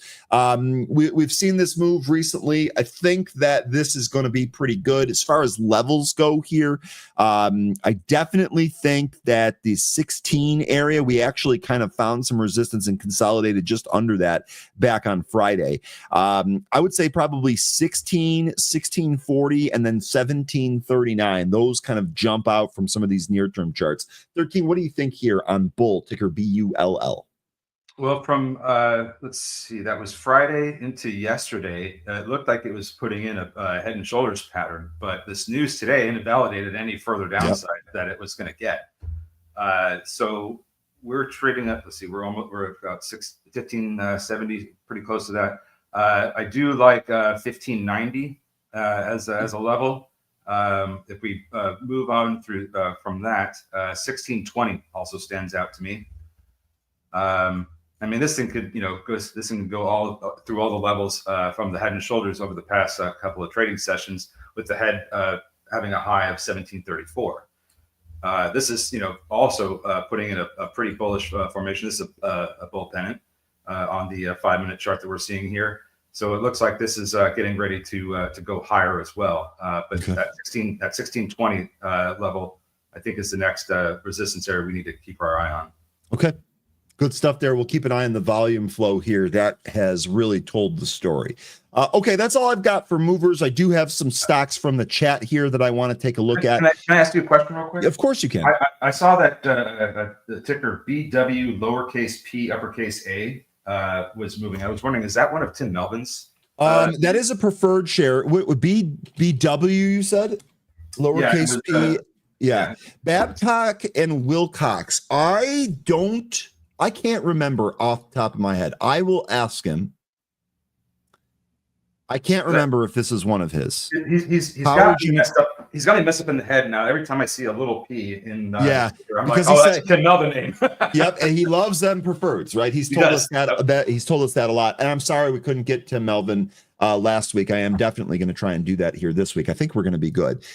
We should be able to ask him tomorrow morning, 13. If you are indisposed, I will ask him for you. Let me actually make a note of that here. BP. Or excuse me, I'm doing it already. BWPA. Okay, I will ask him. I don't know off the top of my head. Let's roll through some of these other stocks that folks wants to take or that want to take a look at. We're going to start here with DEC. First of all, Shay LaVega, I actually pronounced the name correct. Let's go. That makes me really happy. I hate butchering other people's names. We'll definitely take a look at DEC here. We have talked about this one kind of pretty recently. This had a really, really awesome move to the highs. And boy, oh boy, the pullback is fast. Now, I'm wondering, or I'm guessing, I would say, is a bottom put in here, right? That seems to be the question. Is a bottom put in? It sure looks like it. Really looks like this $100 level held pretty well. We've talked a lot, especially recently, about recapturing the 20-day moving average as being one of the early steps in terms of reversing a trend. Well, look what happened here on Deckers. That's exactly what we did. And we kind of consolidated around that. Really good to see. We didn't just pop above and run the risk of holding above it. We actually consolidated above that level. Now we're moving above the 50-day moving average. That 50-day moving average at 117.55, current price here at 118. I'd love to see the same thing, 13. I don't know about you. I would love to see us maybe consolidate around this level and push up off here. Other thing to note here, we did have a death cross, and in this case, the stock did move lower, although not a ton lower. Let's take a quick look at some other things here real quick. I think that you had mentioned earnings. Earnings are coming up here on May 22nd. Now, that wasn't confirmed. Did you have a confirmed date on your original post there? I can't remember. I'm trying to find it. Yes, earnings are May 22nd. So that is what we are anticipating. We haven't confirmed it, but they probably are. Here's what I would say. I don't have the seasonality stats right in front of me, but you know what I'm going to do? I'm going to ask our guy about that in happy hour today if we see him. I would imagine that this is probably the time. Now, leading up to that May quarter, I don't know how I feel about the actual print itself because it's just not something that I follow, but I think just thinking about the season, that would be pretty good. It does look like we've confirmed a bottom. It actually looks like we're making some good work taking out some of these moving averages here.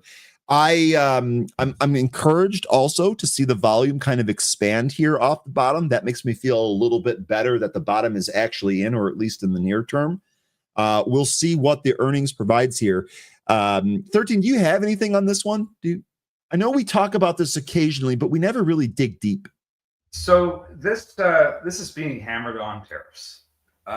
They have their products made in Vietnam, Cambodia, Philippines, and China. So because it's footwear. So all the products they're having made is going to be hit with tariffs. This news of what exactly is the news? I didn't really see what was moving on. I'm sorry. No, we don't have one for this one. Okay, so the concerning thing for me is the float. It's pretty large. The company looks like it's fine. Like the balance sheet looks great, income looks good, but it's the tariffs. And I don't think we've had an earnings report since the tariffs happened. Let me double check that. No, I believe the last one here was January. Okay. Yeah. So we have their earnings is coming up on May. January 30th. Yeah.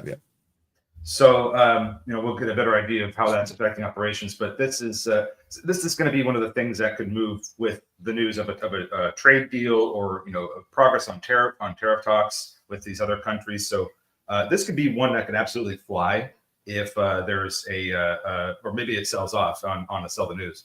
But I think it would be a really good headline to see, a deal made with Vietnam or the Philippines that could end up sending this stock up on that tariff alleviation.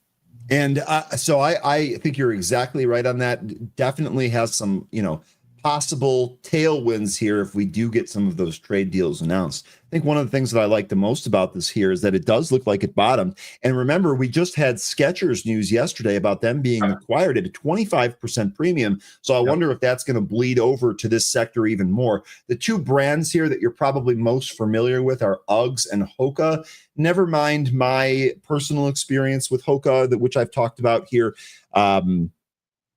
Maybe we have put in a bottom here. Shayla Vega, I'd be curious to know what kind of time horizon do you have on your trade? Are you looking to basically be done with this by earnings, or is your intention to maybe hold this through earnings? I'm not, saying anything crazy here. Of course, we should get a better idea of how those tariffs are going to impact things and what the outlook is when we get that earnings report. Otherwise, just kind of looking at the chart here and maybe thinking about the couple weeks that we have prior to this report. To my eye, it does look like it wants to try and move higher here. All things that 13 just said considered. I mean, look, if we get a headline here that tariffs are going to double and that we're not making a deal because Trump wakes up and he's on the wrong side of the bed or whatever, this stock's going down. Let's just be very clear. I'm not sure that that's going to happen. Maybe we have actually started doing some rebuilding here. We can push away from this 50-day moving average. And if we are doing that rebuilding, that 50-day SMA needs to have multiple close over. We need to start moving away from it. The big level I want to see recaptured is 125. We do all that, I think we're on recovery mode with deck. Okay, here Shayla Vega saying, I would get a long call option like a June 20 call. Okay, so you're going to give this plenty of time to run, and it looks like you're going to give plenty of time on the backside of that earnings report, so earnings seems to be a part of this. I would wait until after tomorrow's FOMC and see what the tariffs are doing. It could be a fun runner. Indeed, it could, and you don't need to look very far to see exactly what the stock has done in the past. So, okay, really good stuff there on Deckers. We'll definitely pay attention to this earnings report when it comes out. Good stuff there. Okay, Angelica, I believe, also wanted to ask about Micron. Here is your Micron chart here. We've talked a lot about this one. You know, we had Red Dog earlier saying, you know, it's time for Microsoft to go. It really hasn't done a whole lot in the past year, although it might be doing that. Well, I would say that the same is pretty much true here for Micron. I know we had this one run in the spring of 2024, but otherwise we came right back into the same range. We stayed there from August till April of this year. We've broke beneath here. We're trying to make our way back. To me, the next big spot here is going to be 84.44. That's going to be your 50-day moving average. The other thing here is that here, let's go back to that time that we were just looking at. We have a substantial volume shelf in here. And this is actually from like $85 to $96. I'd really like to get back into that range, but two things need to happen. For this to go higher, first of all, we need to break back into that range. And then we need to have enough good news or buyers, if you will, to break us out of that range. I don't know what that is. The tariff situation here, obviously weighing on this. The rotation out of tech likely also weighing on this. Let's see what we had here for the earnings. We have the next one here projected for the end of June, the end of June here. The last year we did get it on the 26th. We're projected for the 25th here. So we have got plenty of time for an earnings print here. 13, do you have anything on Micron? This one I need to see get back above. There's an area here that I want to see get recaptured. It's somewhere between 84 and 85. I just can't, decide on whether I like one or the other, so I'm just giving it that range. And in that range, you have the 50-day SMA. So there's, I think that range we need to get through before we start actually seeing some recovery in this. If we cannot get back above that range, I think we do go lower. So I think that's what I would have to see for me to be interested in this. I mean, I think if I would be interested in it back in when it had that drop following the Liberation Day, but I was buying other semi names. But that was a really good opportunity because that was just absolutely clobbered and probably really below what it's really worth. So we'll see if it can take out that 84 to 85 range. But if it can't, then I think we're probably coming back down to 75. Okay. All right, really good stuff there on Micron. We get this question all the time. Let's address it again. Paul's asking, do you prefer SMA versus EMA? Now, this is a great question. It's really situational, Paul. When we look at some of these longer time frames, like I would say daily and longer, we are for the most part talking about the simple moving averages. So when I'm sharing my screen here, when you see this big chart or workspace that is taken up entirely by the chart here, these are all simple moving averages. We do use EMAs quite a bit. You will often hear us talking about EMAs, especially when we're talking about intraday levels and maybe where we can get in or get out. Some of 13's crazy levels, if you will, have come from these EMAs, so we know they work. We know they work, but we actually use both here. The general rule of thumb, the longer the time frame, the longer time frames, we're probably using SMAs. The shorter time frames, we're probably using EMAs. It is worth noting that we do try and mention that whenever we're talking about these, we try to be as clear as possible. If you're ever confused, reach out. We'd be happy to clear that up. And I exclusively use EMAs for the purposes of day trading. And I will go to longer time frames and look at those EMAs. If we have a runner, like, oh, look, it could run up to this EMA and then reverse there. We've seen that happen several times. Yeah, but I always use EMAs for the purpose of day trading. When it comes to longer term investing, where I'm going to buy and hold something for a year or more, I'm using the SMAs. Okay, really good breakdown. All right, I know we've got 3 minutes here. Thank you, STFU. I want to go through two things here real quick. The first one, a Trump play. Kodak, this was mentioned here. 13, you've done an excellent job covering Kodak and how this has moved and related to some of the headlines that come out. Well, we had possible news about pharmaceutical tariffs that popped. Kodak at the end of the day yesterday popped above 7. We've almost retraced this entire move.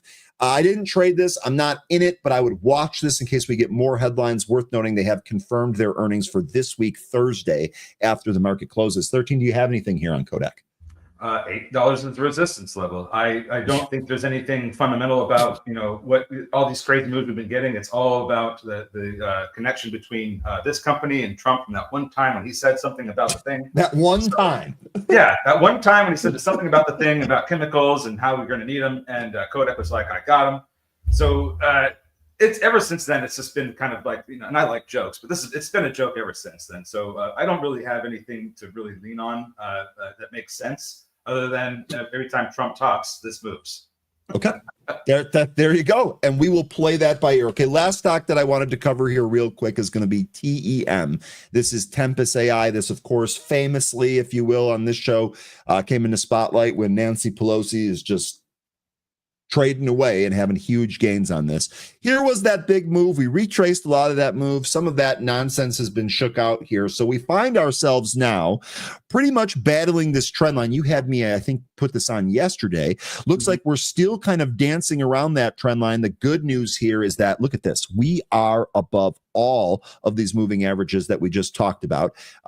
Simple moving averages, by the way, 50, 200, 120. We're above them all here right off the bat. This is definitely what I want to see it hold. We can hold this level. If we can get above the trend line, next spot that we'd be looking at here is going to be right in here, 58.50. I think you could probably also extend that out to maybe 61, 61 and a quarter.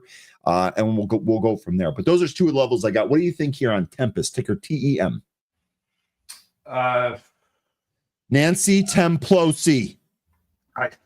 Let's go. Thinking about it. Let's go. I don't think I really have much of an opinion on this one. Okay, that's good because we only have 10 seconds left. Okay, well, it's above the 200-day SMA, so if it loses that, then the 50-day SMA is beneath it. Good luck. Okay, and there's the bell. All right. Nice timing. Nice timing. Okay, Foxo here right away. Looks like this is trying to trade higher. I've got Weeble on the other screen. That's starting to move higher out of the gate here. SQQQ moving higher, which means the market's moving lower. CEP moving lower. We got a lot of good stuff on deck here today. 13. Yeah, it looks like AREB is trying to go here. Let's see, SEDG. Solar Edge, that's coming up to the pre-market high at 1540. Webull just tried to pop over that at 1575 level that it's been getting rejected at. So now it's going lower. All of them are kind of selling off right now, it looks like. Bull, after that initial pop, So, that actually came back in as well. S&P futures here down just about 1%, 0.9% here. We'll see if we go lower on that. Foxo's going to halt, it looks like. 212. I don't have. I'm going to take your word for that. I don't have this here. There. Okay, it's halted here on Foxo. This actually looks like this might trade higher now that we think about it. It does. We'll see what we get. Solar Edge. This one has a MACD that's curling up, trying to take out that 1540 high. This could really get going here if it does break over that 1540 level. Emrin. This thing is selling off. I don't think anybody's really surprised. Might find some support right about here at in the 130s, but this company's liquidating, so understand the risk there. What else we got here? Okay, Weeble turned around. I'll tell you what. This is why a lot of the days you'll see us kind of waiting right around this opening print. What a fake out this was on the open. We had that nice news pop. We were holding above VWAP. This thing actually traded up to that pre-market high right out of the open, and bang, big time reverse here. Watch if this loses 15. It was a nice pop there, but man, the sellers really stepped in on that one. Yeah, I sure did. Solar Edge kind of just hanging out there. AREB, is this going to go? It's looking pretty good, but we'll see what we get here. The rest of the market's not as strong, so. KTTA, this came into its 65 EMA on the 5. So far, it's bounced. We'll see. This is really going to need to get through the 2.25 consolidation area. You've got that VWAP up there at 264. I don't know if I feel like that's going to get there yet. GLMD, this looks like this is coming in, although so far it is holding that. Let me throw the 15 EMA on here too. That actually might help me out a little bit. KTTA had a nice bounce off at 65 EMA. Yep. Webble really fallen now, coming down to some to a support area about 1470. That's at the top of the consolidation in the after hours and pre-market here. Let's see if that provides some support. Marin also trying to get some support from the 65 EMA as well. KTTA is looking like it's trying to push higher here. VWAP I have at 263. Yeah, I got it at 264, the same there. Looks like it's right at that that 15 EMA. Wow. See, Daniel's saying, wow, we're only delayed by 10 seconds now. Yeah, StreamYard, that's the one benefit. StreamYard seems to have less of a delay. Let me know which one you prefer. All I know is that my producers and my team here, our team, we're tired of dealing with some of these tech issues. Really great job by both of them this morning. Foxo, Wisdom is taking Foxo. Wisdom's trading. Let's go, Wisdom. We're still waiting on this to resume here. Actually got about 2 minutes, until that happens.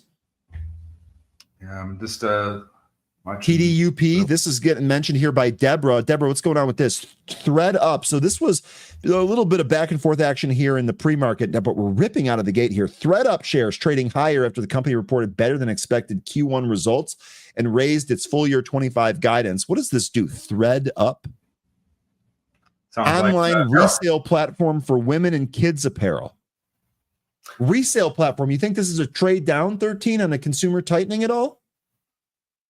That's interesting. Maybe. Because you can kind of sell some of your stuff, buy more stuff, kind of offset the cost there. I'm just spitballing, doing it live too. Emren has halted to the upside. Ooh. Solar Edge popped over the pre-market high. 1554 is the high now, but it's coming back in. Wisdom has a #1 Spotify hit. That's gotta be, there's gotta be some joke in there that I don't get where I'm just walking into getting blindsided. Some You're trying to sell subs, buddy. I mean, he might have some video created where he superimposed me on a guy with tights or something like that. Who knows? It's Wisdom. Hans is long hymns. This is one that we talked about here. I actually asked Red Dog about this as well. Long hymns. So nice little pop out of gate. Really needs to clear out 42, doesn't it? Hymns. What's our high from yesterday? 43.10. So, okay, it's got to do 43.10 here. Let me look at daily. Wisdom, link me to your top 10 Spotify track. I think I like 44 for hymns. Yeah, as a possible breakout level or a target? Resistance. Yeah, okay. I think I like 44. Okay. Folks, bull here. This was nasty. This was a nasty little head fake. You had the news, sounded good, thing popped out of the open. It is totally reversed now. It's almost retraced this entire pop off that news. Like nasty action there. Foxo was open. So Foxo opened before. Oh, no, that was the first one. Emrin was the second halt. Okay, got it. Now it's going to halt to the downside. ThreadUp is a bit more expensive stuff like Real. So maybe that's the start of the trade down, right? Like you still want some of the designer brands, but maybe looking for them at a discount. I'm just kind of you can see where my bias is. I'm just kind of spitballing something into that. Nonetheless, good mention, good insight there. How are we doing on the SPY? So the market did hold up here a little bit. I know we were kind of leaking into the open, but out of the open, we're up about 1.5.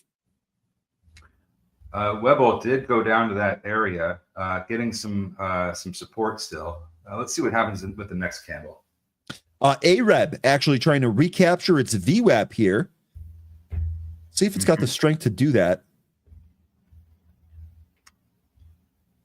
It might. Consistency is asking any input on UNH. I'll bring it up on screen here. Well, I mean, I don't think there's any big news to what. Oh, look, it went right down to the trend line. I was going to say, I don't know. I think you were hitting it right on the head there. I don't know that there's anything new in the news cycle here that's really kind of doing anything for us. But this is the trend line that we're waiting for on UNH. And 13, I think that when we added this trend line before, you had mentioned that this is still searching for a bottom. It felt like, sure feels like that still. I don't even know that this is in yet. I like this much better down here. I think this candle that we had on Friday, that looked like a reversal candle to me. So we need to start seeing. Okay. I want to see this get back above 412. That would Okay. be one of the earliest indications that we have at least some kind of a bottom. But I don't want to see the bottoms in until we at least capture 430. Okay, and really nothing here on the I know this is a huge company, really nothing here on the short interest. And I think that there was, yeah, that's what we got here on UNH. Sure looks like there's a new, we're hunting for a bottom here. Where is it? Not quite sure. Let me know, consistency. Are you looking for a long here? Are you looking for maybe a short-term, interim, long-term trade, option stock? Let me know what you think here on UNH. Looks like we're still kind of waiting this one out. Bull recovery. Trying to be patient. Speaking, you said bull recovery, right? Bull recovering. So speaking of bull recovering, it looks like the market is doing that with it. S&P futures here definitely up off the low. Looks like the entire thing. Q's same deal. We'll see if this can hold here. A lot of stocks doing the same thing. Apple, Netflix, Amazon. Izzy, by the way, great job there on Amazon. That moved here. So it looks like stocks are coming up off the bottom. I'm certainly trying. We're trying. KTTA, that popped up to its VWAP, got pushed back down, but it's still trading above the consolidation from the pre-market. It's looking like it's trying to get into this 260 area, where there's a little bit more consolidation. Pre-market high is 326. Okay. Good stuff there. Right now, 260, your key spot there on KTTA. Volume looks good here. Really need to push above that VWAP. Now, we saw this on one of the movers yesterday. Emrin See if we get that again. Foxo is halted again. Emrin opened and dropped, and now it's halted again. Foxo's been halted. It should be coming out of the halt pretty soon. Well, wait, this is the second one. How long would that be? Is that 15 minutes? This halted 9. Yeah, this is the second one. I don't think they have. I think it's either 5 or 10. I don't. GLMD. This is trying to turn around here. Sorry, I'm like this. Going. You're good, man. You're totally good. Bull starting to rip again. Just crossed its VWAP. Yep, there we go. Had to shake out those weekends. Breakout level is going to be 1585. EVgo. This also trading higher here. After earnings on EVgo. ARAB getting hammered. That had a nice pre-market pop, didn't it? Sure did. That's coming back in. CEG, I think, Jay, you were mentioning this having earnings here. I'll tell you what, this was an AI data center energy play. Was doing really good and got absolutely slammed. I mean, we were talking about this right around 300. This thing came all the way into 160. We are 100 points higher here. CEG stock has given up its prior loss. Constellation Energy shares were trading lower after the company reported worse than expected Q1 and adjusted EPS, and then issued full year 25 guidance and EPS with its midpoint below estimates. But that didn't last long. Higher we go here. Jay, you have any insight on what the reversal was here? Maybe you said it and I missed it. With the SPY price action we've had in the morning here, if this does end up going up some more, the price, I think there's going to be resistance around $560.50. That's kind of where the pre-market was topping out at. That's on SPY, right? Let me bring that chart up here so we can take a look at that together. GLMD, here we go. Sorry to make you switch. Yeah, what was that level again? Let me just visualize it. 560 what? It's going to be 560 and 50 cents. Okay, yeah, that's right here. That is that pre-market high. Okay, here's GLMD. At 13, I'm actually going to step away for just 1 sec. Sounds good. Okay, we just got another halt, unhalt in Foxo. That unhalted gap down beneath the VWAP and then halted again. So coming down to some support here from the pre-market. This was at levels like 170. So we're going to want to see that hold up here. There might be one more down move in here before this finds support. AREB, speaking of finding support, AREB dropped down to 337. Trying to turn around here. MACD is indicating that this might still go lower. Webull, BULL, that's up to 1560. To see a move over that level. KTTA is the one, Crow. It's breaking out right now. 326 is a pre-market high. How high you thinking, Crow?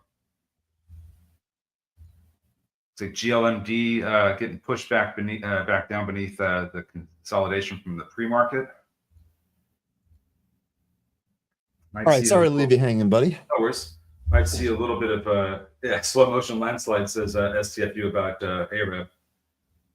Let me put that on screen here. What else? Yeah, a lot of things are back and forth. J. Rice saying hymns. Wow. Yeah, that's really dripping, huh? Yeah. Looks like it took some of its ED medicine here. This is absolutely ripping off of the open. And this is above all the two upside levels that we had too. I would say what's next here in terms of hymns? Don't we have a gap fill here? Looks like up 48. So we maybe have another dollar here. Potential gap fill on hymns. Looks like we have another gap above from when this thing really cracked. Got another one here from 54 to 65. Boy, this thing's gappy all over the place. Be a good short at some point. Ryan, we took that Palantir short yesterday. Insane. Nice job. Nice. Which one was that again, Mike? I can't remember. So this hymns chart looks a lot like some of the, this is actually really going here. Some of these other charts have the similar type of movement, but not to the degree that hymns does. What a reversal there in hymns. I wonder if there's any other news that came out, maybe an upgrade or something. Yeah, because didn't they have weak guidance? Yeah, they did. Yeah, they did. Cautious outlook. Now, it looks like Needham reiterates their buy, still slapped that $61 price target. Citi went from 25 to 30 on the price target. I wonder if it's on the subscriber numbers.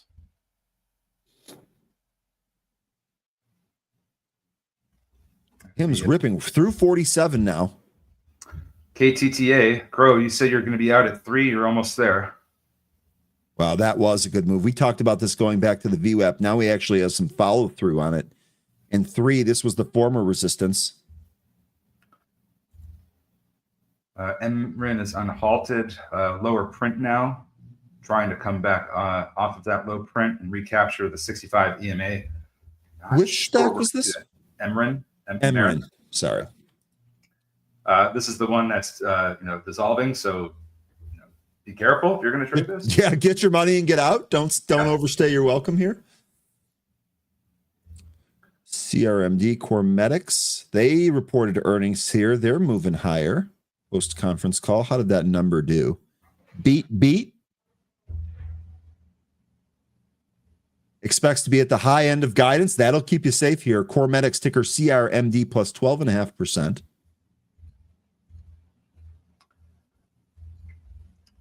Taking a look at some of these other names, looks like some of them want to do something, but they don't have the volume quite yet. Looks like Solar Edge would really like to move beyond 1550, but really just hanging out right here at the VWAP. Okay, this is interesting. VRTX. This also, I think that, let me see what we got here. Let's go through. Let's get a look at all of the news here. Yeah, so they reported earnings yesterday after hours. It was a miss on the top, miss on the bottom. And then this morning, they have some price target readjustments. It looks like Lear Inc. actually downgraded them and lowered the price target to 503, which is higher than where the current price is.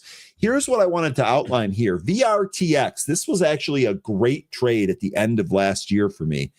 And it was on a very similar type of move. We fell from 467 to a low of 380. And we had this real nice bounce back where we actually went green. And we were able to play this with options, or I was anyway. I'd be looking for the same thing here. So no position yet on VRTX, but I'm going to watch this one throughout the course of the day here today, see if we can't do something similar.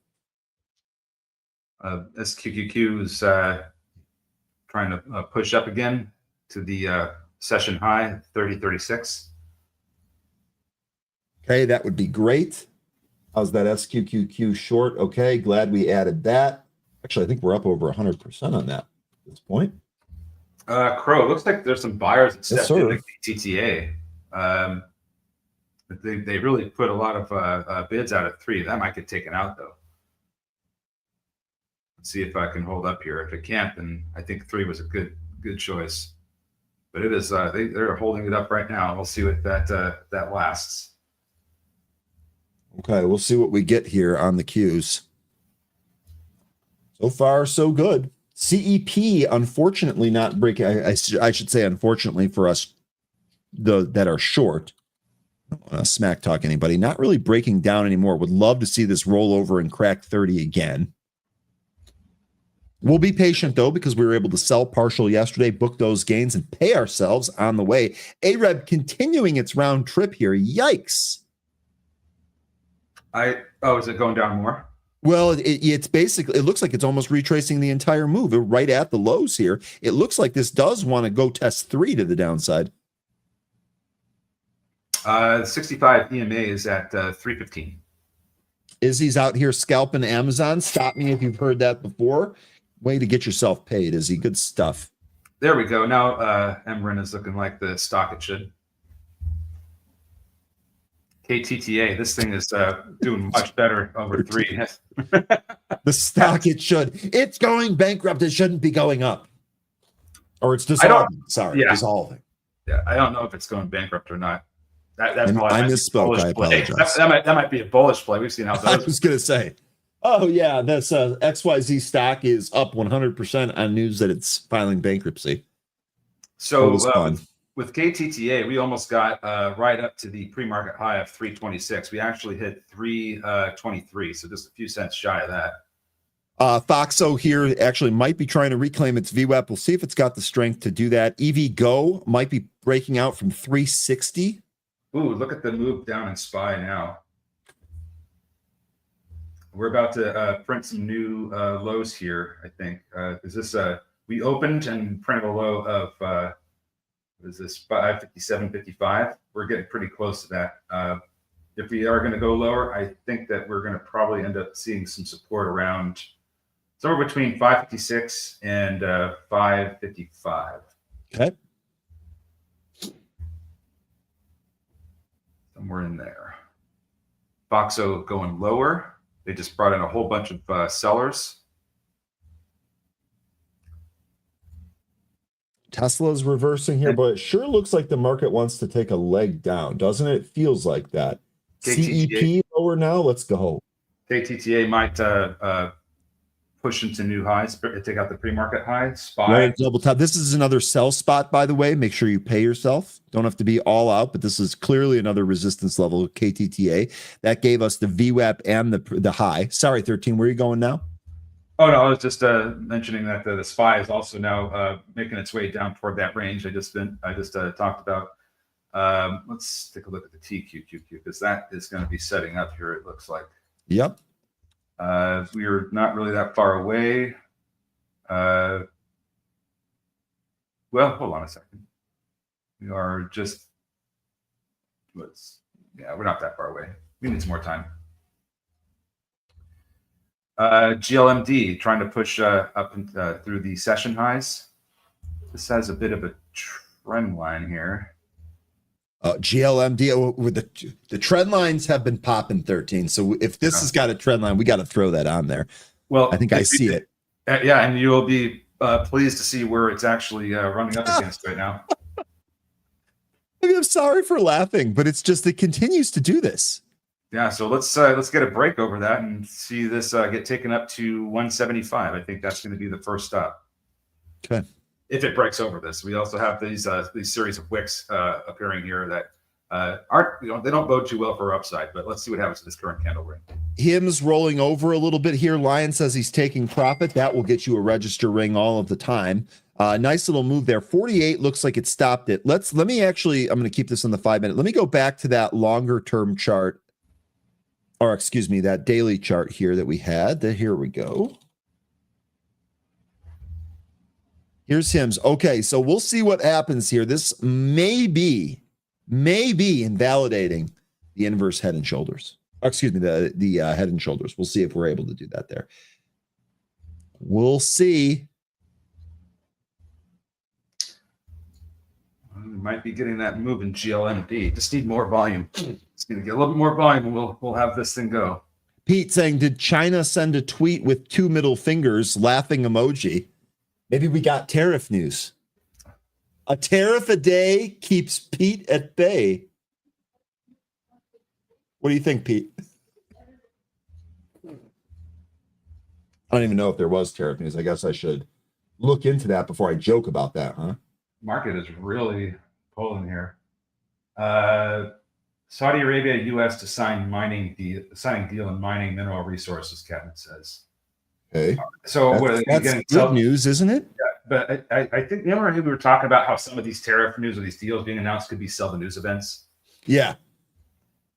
Might be what we're seeing here if this move down is off that Saudi U.S. deal. So I gotta think mineral deals are going to be entirely different than trade deals. I don't hear when I'm reading and talking to people, I don't hear anybody worried about mineral deals being signed. Everyone is worried about tariffs. So I think that headline behavior is going to act a little bit differently. KTTA high of 353. 353 is now the high. There's a big wall of sellers at 350. There we go. We busted that. Let's see if it can take that back out again, but that's where they want to seem to exit their positions. Pete, I'm glad you found some humor in that. Is he taking it to the next level? A tariff a day keeps my wife away? I mean... Oh, okay. I'm not even going to go there, actually. Yeah, get her off Timo. I'm just kidding. Oh, sorry. I might be having a little too much fun here. This KTTA move was pretty good. S&P continuing to pull here. CEP continuing to pull. So that trade's also working again. Let's go.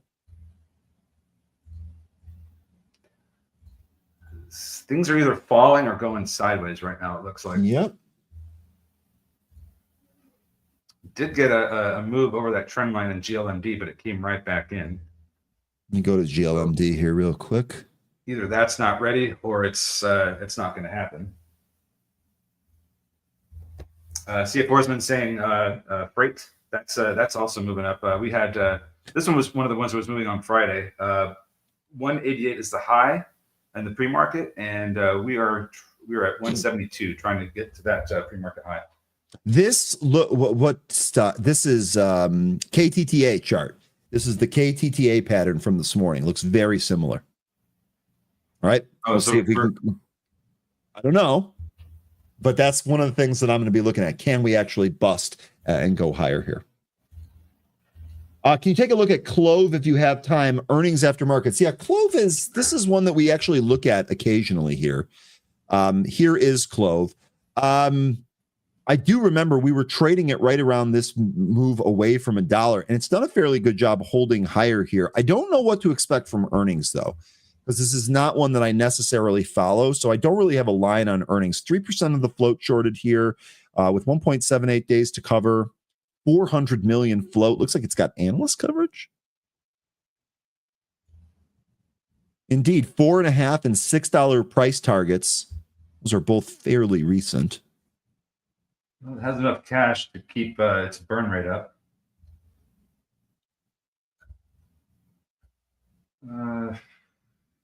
Let's see here. Crow saying Carney at the White House is a bad omen. Omen for what? I would imagine them working on trade deals is a good thing, unless you mean a bad omen for the Maple Leafs. You let me know what you mean by that. Yeah, Clove doesn't really have the volume for anything. I mean, you look at a smaller time frame. This thing is barcode. need more volume than this for anything. Okay. Yeah. Well, maybe the earnings gets it. Like I said, I don't have a lot. I don't really know what to expect here. Clove is not one of these stocks that I follow. So I would just be looking at a chart here. Real quickly, Mike is saying I'd stay long China and US tariff names. Crow, like Apple and Tesla. Interesting. That is not what I would have guessed. I would have said then you changed it to short. Okay, that makes more sense. I was gonna say, Mike, what happened? Like, that's great. I want to know. That's great. I agree with you. But yeah. So ARAB came down to the 65 EMA. It's currently down there looking for some support. Solar Edge now it's beneath my VWAP, but not really doing a whole lot of anything. Bull, this is chopping around between 1460 and 1580. Foxo looked like it was about to try and recapture VWAP, but it got slapped right back down. Looks like this is also heading to its 65 EMA. Weeble here is compressing a little bit. We talked a little bit about the pop up, the move back down. Now it's compressing. I think if it consolidates here, maybe 1550 a possible breakout spot. Sorry, did you have another one that you wanted to cover real fast? Oh, I was just mentioning that GLMD is still messing with that trend line here.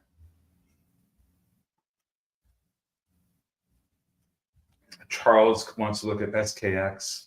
Okay, isn't that Skechers? This was the buyout? I don't think there's anything here, Charles. No, there's not.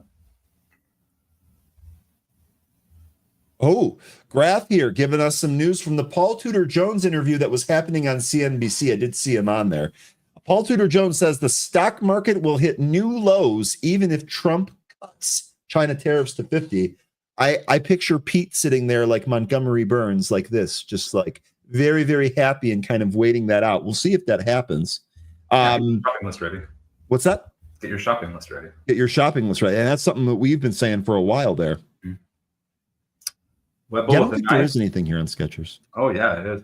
Looks like if this trend continues, and you look at all these lows we've been putting in with Bull since it hit the high, this is probably going to end up going. Let me see here. This next candle here is probably going to end up going. Oh, I didn't have draw enough. I didn't know myself enough room there. Hold on. Hey, Chris, TQQQ here.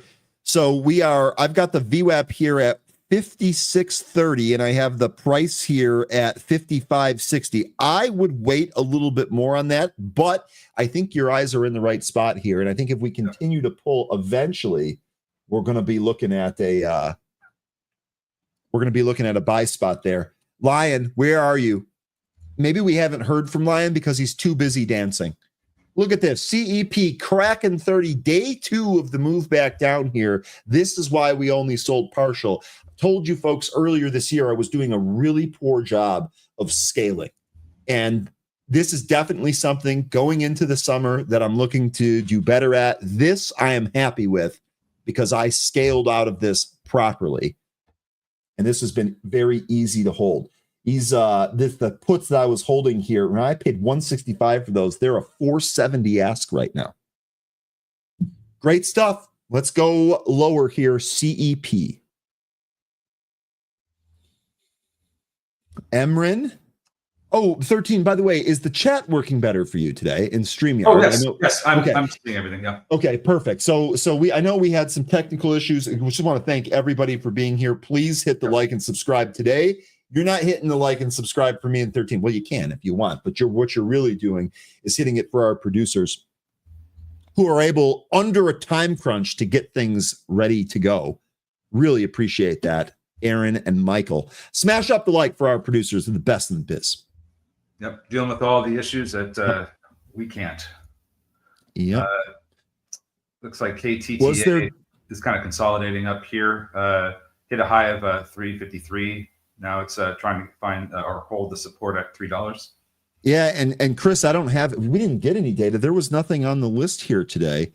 The 8:30 a.m. was the import-export data, and 1 is the 10-year note auction. I don't think there was any other data. So I know you were saying the market feels like it's trading on data. It doesn't look like there was any. Well, I thought it was that. Well, not necessarily data, but news. I think this market's moving on news for the moment.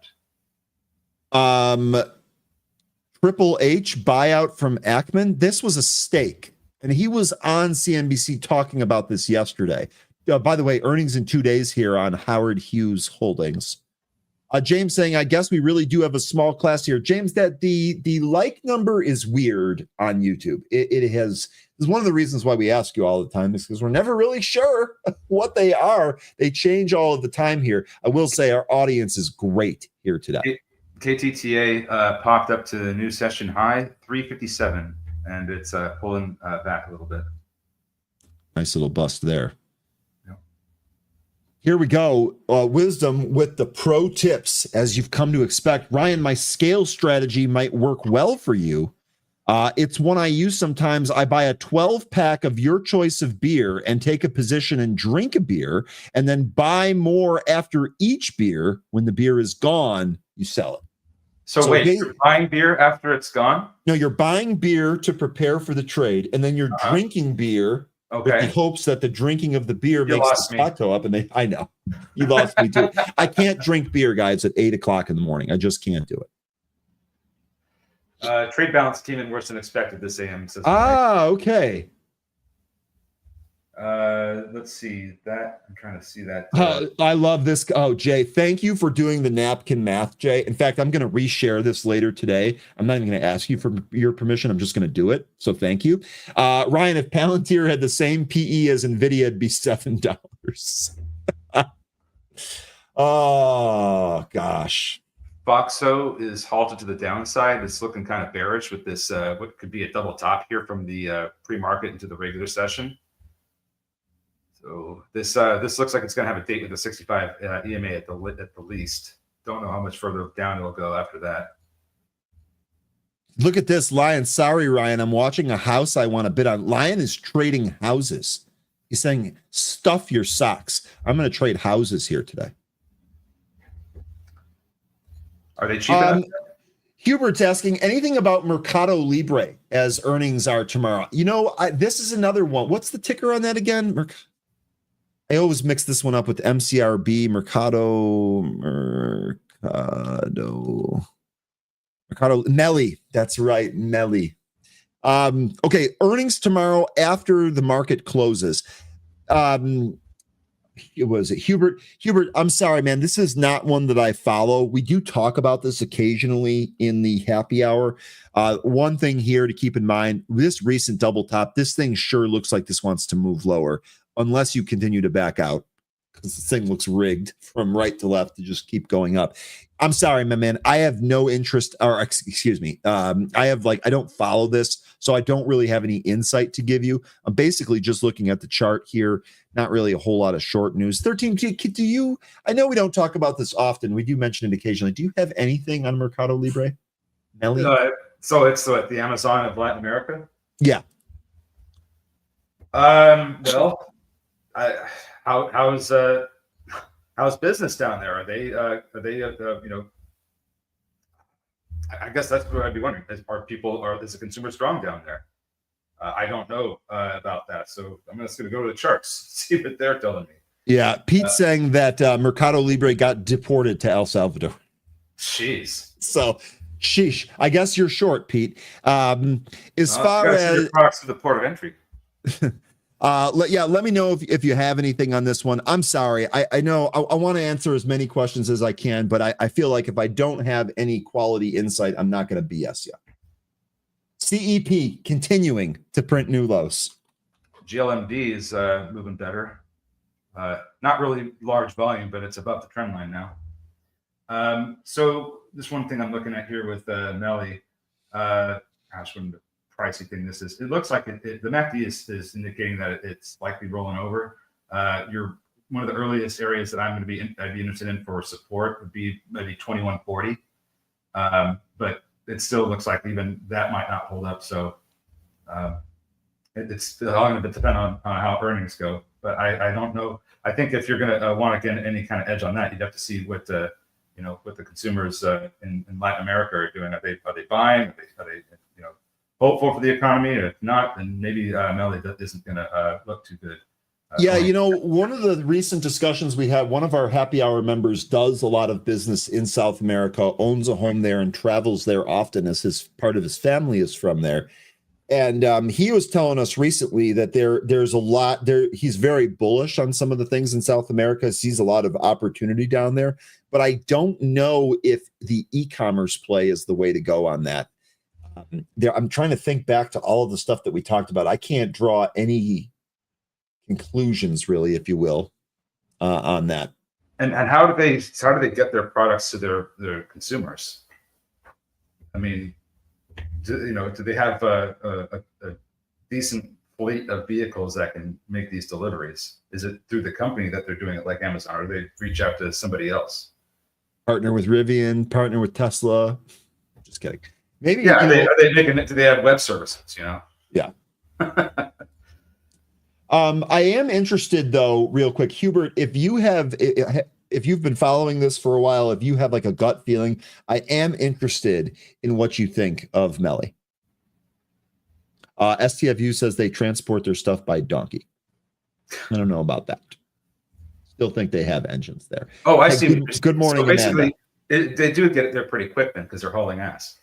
Oh, dude, we walked right into that 13. Literally walked into that one. Good stuff. Melly is cashing in.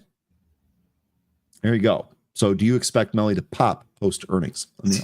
TQQQ recovered all the way up through BWAP, coming back up to the session highs.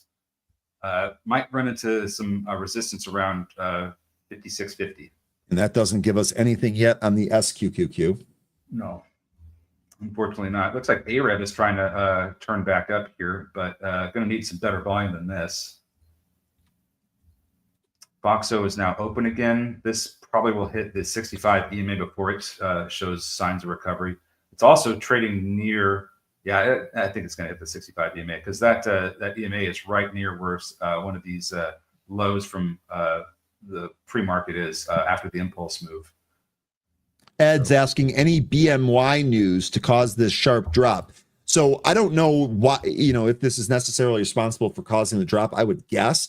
We did have some news here. Bristol Myers Squibb appoints Carrie Gallman as Executive Vice President, General Counsel, and Chief Policy Officer. I don't know anything about her. I don't know why this would cause the stock to sell off. That's fresh news that we have as of today.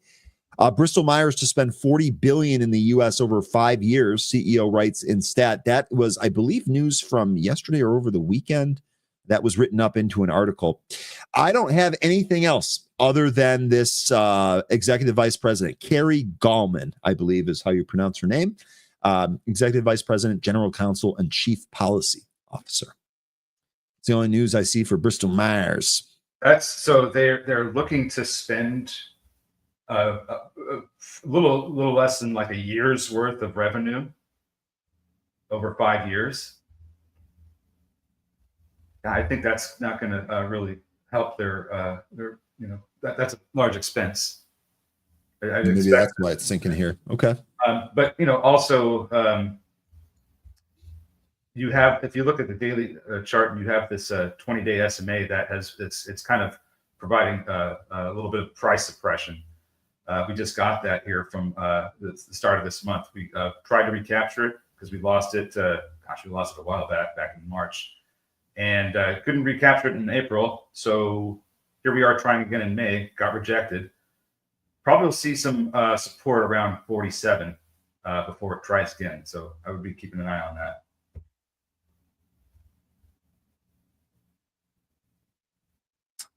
Who doesn't say Bristol Myers? You know what? We talk a lot of smack about Kramer, but in some cases, well, in all cases, we should give credit where credit is due. And the way he says Bristol Myers Squibb has stuck with me for a number of years. I can't even really break it. So shout out to you, Jim Kramer, about that. You're welcome, Ed. Hubert, regarding Melly, they're pretty developed in that region. I'm observing growth about $300 by the last 2 to 3 weeks. For about the last few weeks, their stocks are between 2,200 and 2,300. So it looks like you're thinking of maybe a 200-point move off of this area.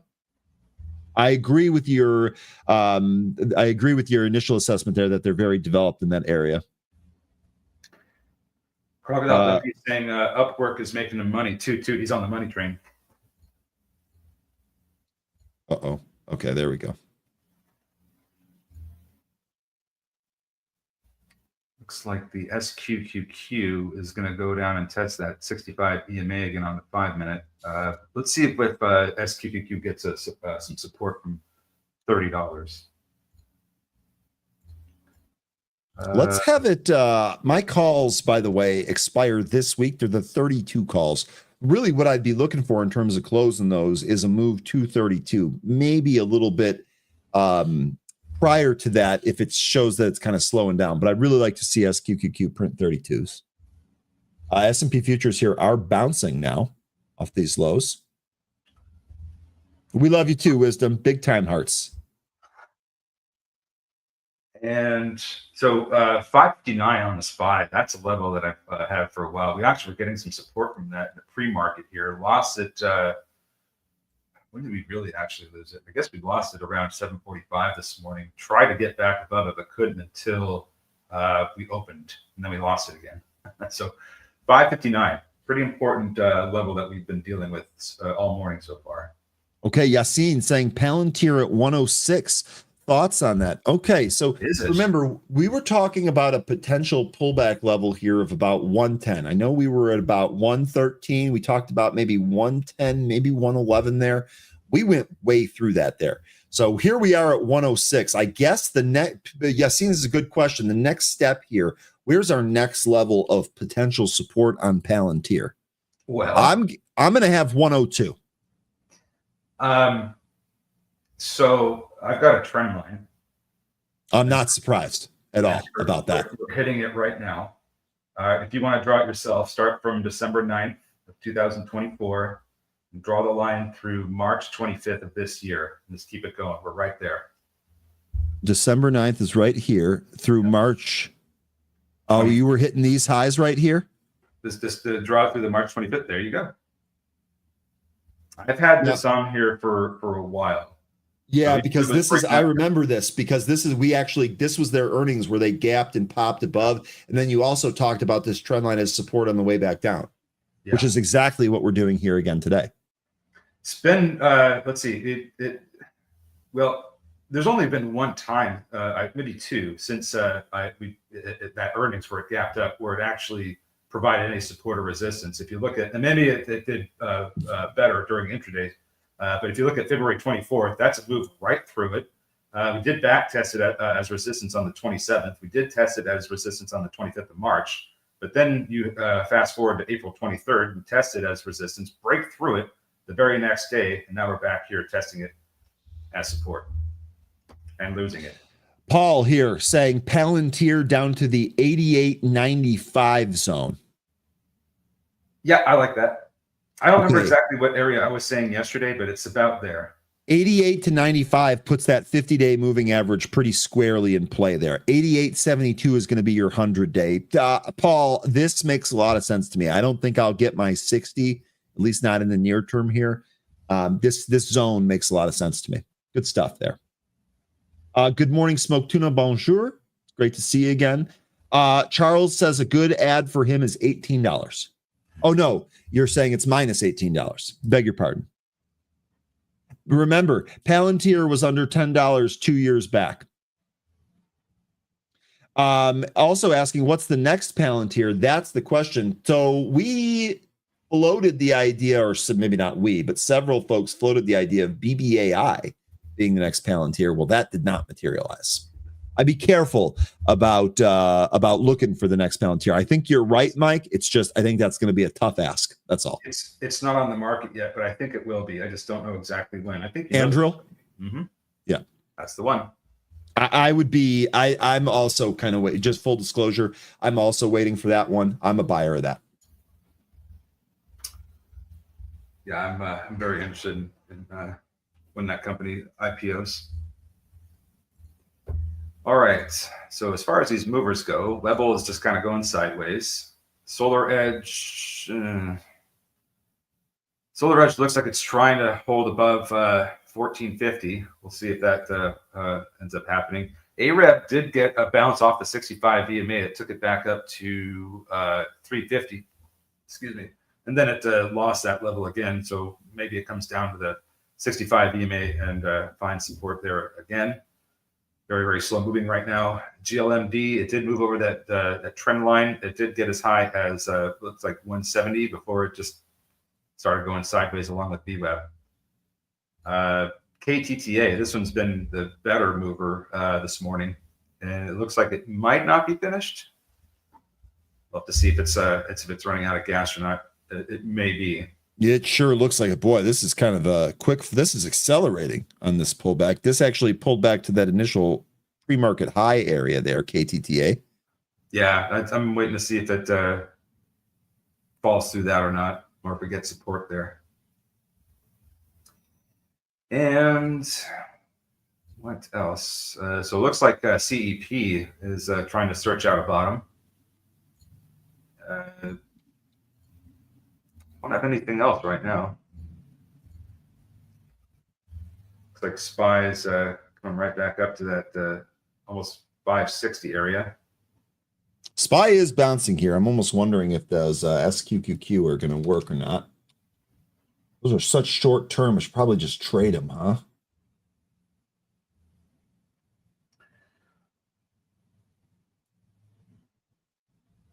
What is it? Never. Yeah. Yeah, you know what? I might actually book gains on some of these, and then if we roll over, I'll still have a little bit of exposure. And if we bounce back, then I can assess buying some more. So keep an eye on it. It might take out the seller at 164, and if it does, it could go on a run. Okay. Okay, so it took gains on SQQQ. That's an overnight. I'm going to look to set up again on that one. I think but at least we got 80% on that. Sorry, 13. I think we're printing new session highs here on SPY. Okay, and then I'm definitely glad that we're trimming up that SQQQ. Let this bounce now. I mean, I know I'm being selfish. Let this bounce now. I reshort this if we can, especially if we can't take out 568. And actually, yesterday's intraday high up here at what, 566, just shy of 567. That might be another spot to watch here today. All right, so there's FOXO. Now it's up to my VWAP. Let's see what happens here. It's starting to look pretty good. It took out that seller. Got a few in the way here, but this is really starting to get some volume. We need to cross VWAP there, 175 your VWAP. Mike is saying Besant just gave a Band-Aid to the market. Mike, what was that, if you don't mind? Let's see if I can find that there. Besant repeats, trade deals may come as soon as this week. Okay, so they're hyping the trade deal stuff there. Up to $50 billion of taxpayer money wasted on IRS modernization. Yeah, that doesn't surprise anybody. Getting a little pull here in FOXO. Besant, sorry, 13. Besant, quote, there is nothing in U.S. data that shows we're in a recession. Except for GDP being negative in Q1, but I digress. Last administration changed the definition, so that's there's going to be two more estimates to that as well. Yeah, there is.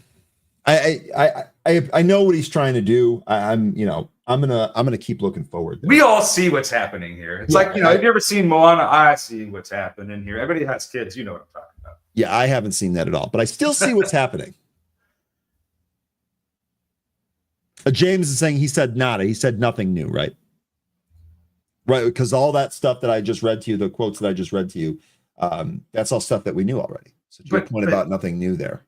But the algos don't know that because the algos don't think. They just read the That's headline true. and go, "Oh, this is that is true." Let's buy. And look at that. Look at the SPY now. I mean, get your SQQQ ready because I think the market might be setting up for that short move. Yeah. Okay. VRTX continuing to move lower here. It's down 11.7%. Is anyone looking at trading VRTX for a bounce, or am I the only one? Maybe trying to catch this fallen knife here. So GLMD. This is actually a good area. It fell back to the it fell back to the trend line and the 65 EMA. I would love to see a bounce here. That would be really good for trading, but volume this needs to be a lot better than this. VRTX options chain not as liquid as I would hope there. Might get an up move in CEP. If it can recapture 30, stock might be turning around.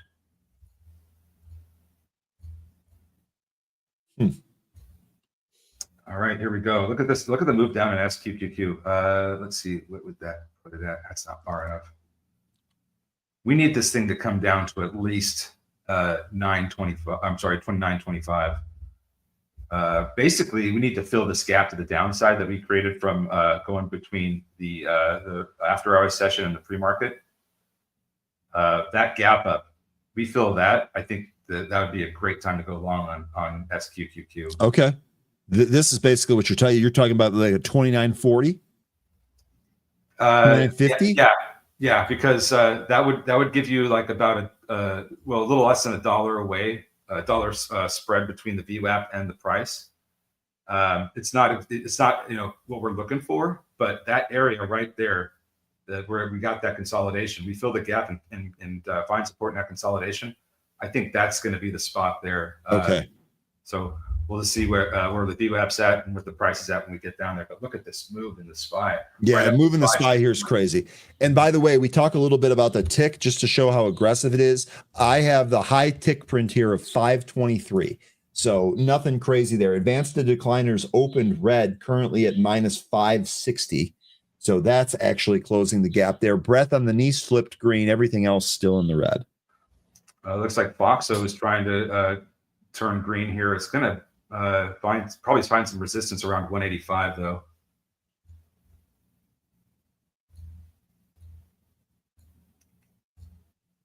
That's Solar Edge now making its way up to BWAP. It's getting a little bit of volume here. GLMD still holding above that trend line and the 65 EMA. See what happens with the market once now that we've hit that 561 level. If it would also be crazy if we ended up getting filling that gap in SPY as well, from the after hours to the pre-market. I'm almost wondering if we kind of top out here 564, 565-ish, and then make consecutive lower highs over the past 3 sessions. That would be something that that would tell me it'd probably be time to re-short again if we get back up there. Here's your IWM. I almost called it IMW. IWM pushing through resistance. A hold above 198 for 10:30 a.m. probably leads to 198.85. Kevin, good morning, Kevin. It's great to see you, my man. Mentioning Fubo here. Actually, Fubo here, maybe this put it in a bottom. Remember, this was hit on the tariff news of tariffing foreign movies. Isn't Disney tied to this in some way now? Yeah, it sure is. I saw news. I thought somebody had mentioned that Disney was moving. Is there news from Disney that's causing this to go? So I think it was Chris that's probably mentioning Disney just because he follows it quite a bit. Disney really, I don't think there's anything worth noting until it moves above 93, but we are at 92.5. Okay.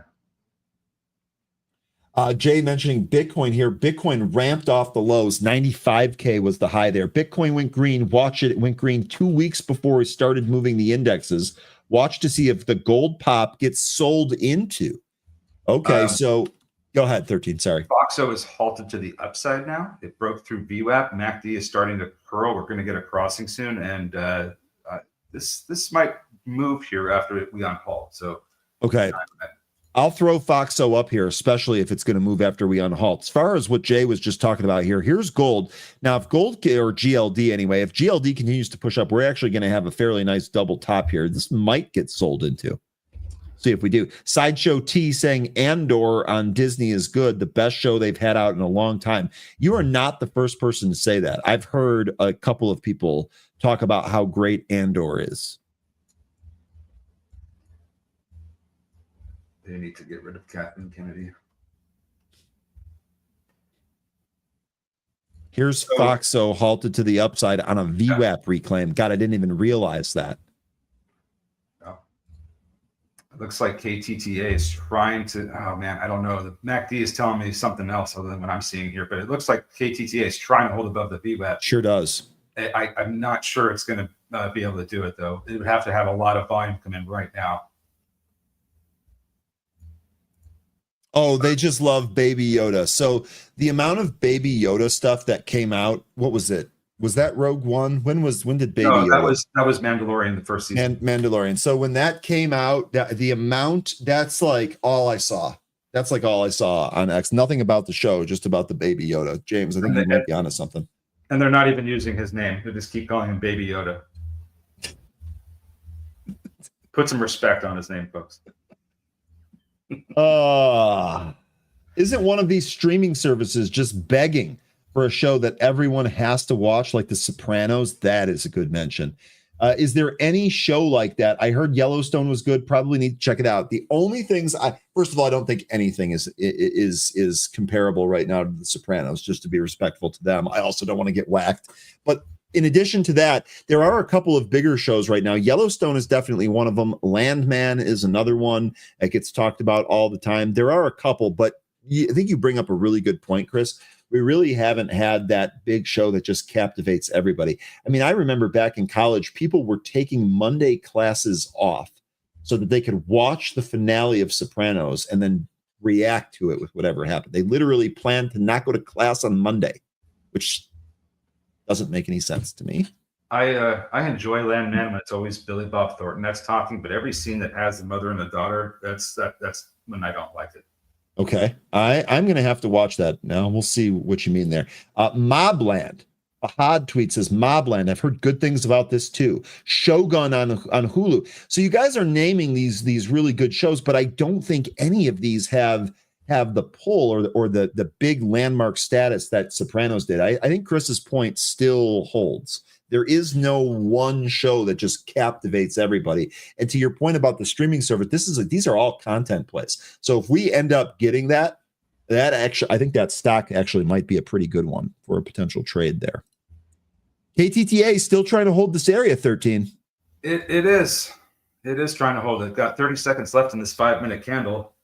It's still beneath my VWAP, and the MACD is showing that it's trying to roll over here. I have no position in it, but if it would get some volume and try to pull itself up, that'd be great. But I'm not sure I trust it. Daniel's comment here, my favorite of the day so far. Right now, my college people are taking a week off of classes to attend Coachella. I never got that. GLMD bouncing off that trend line and the 65 EMA, but it needs better volume if it's going to go anywhere because it's been sideways all morning. Yeah, it's really been sideways through this trend line, right? Like we didn't actually move through the trend line. We just kind of moved sideways through it. Kind of stepped over it. Habitual line crosser. A habitual line stepper. Line crosser, line stepper. Oh, that might be one of the best TV episodes of anything of all time.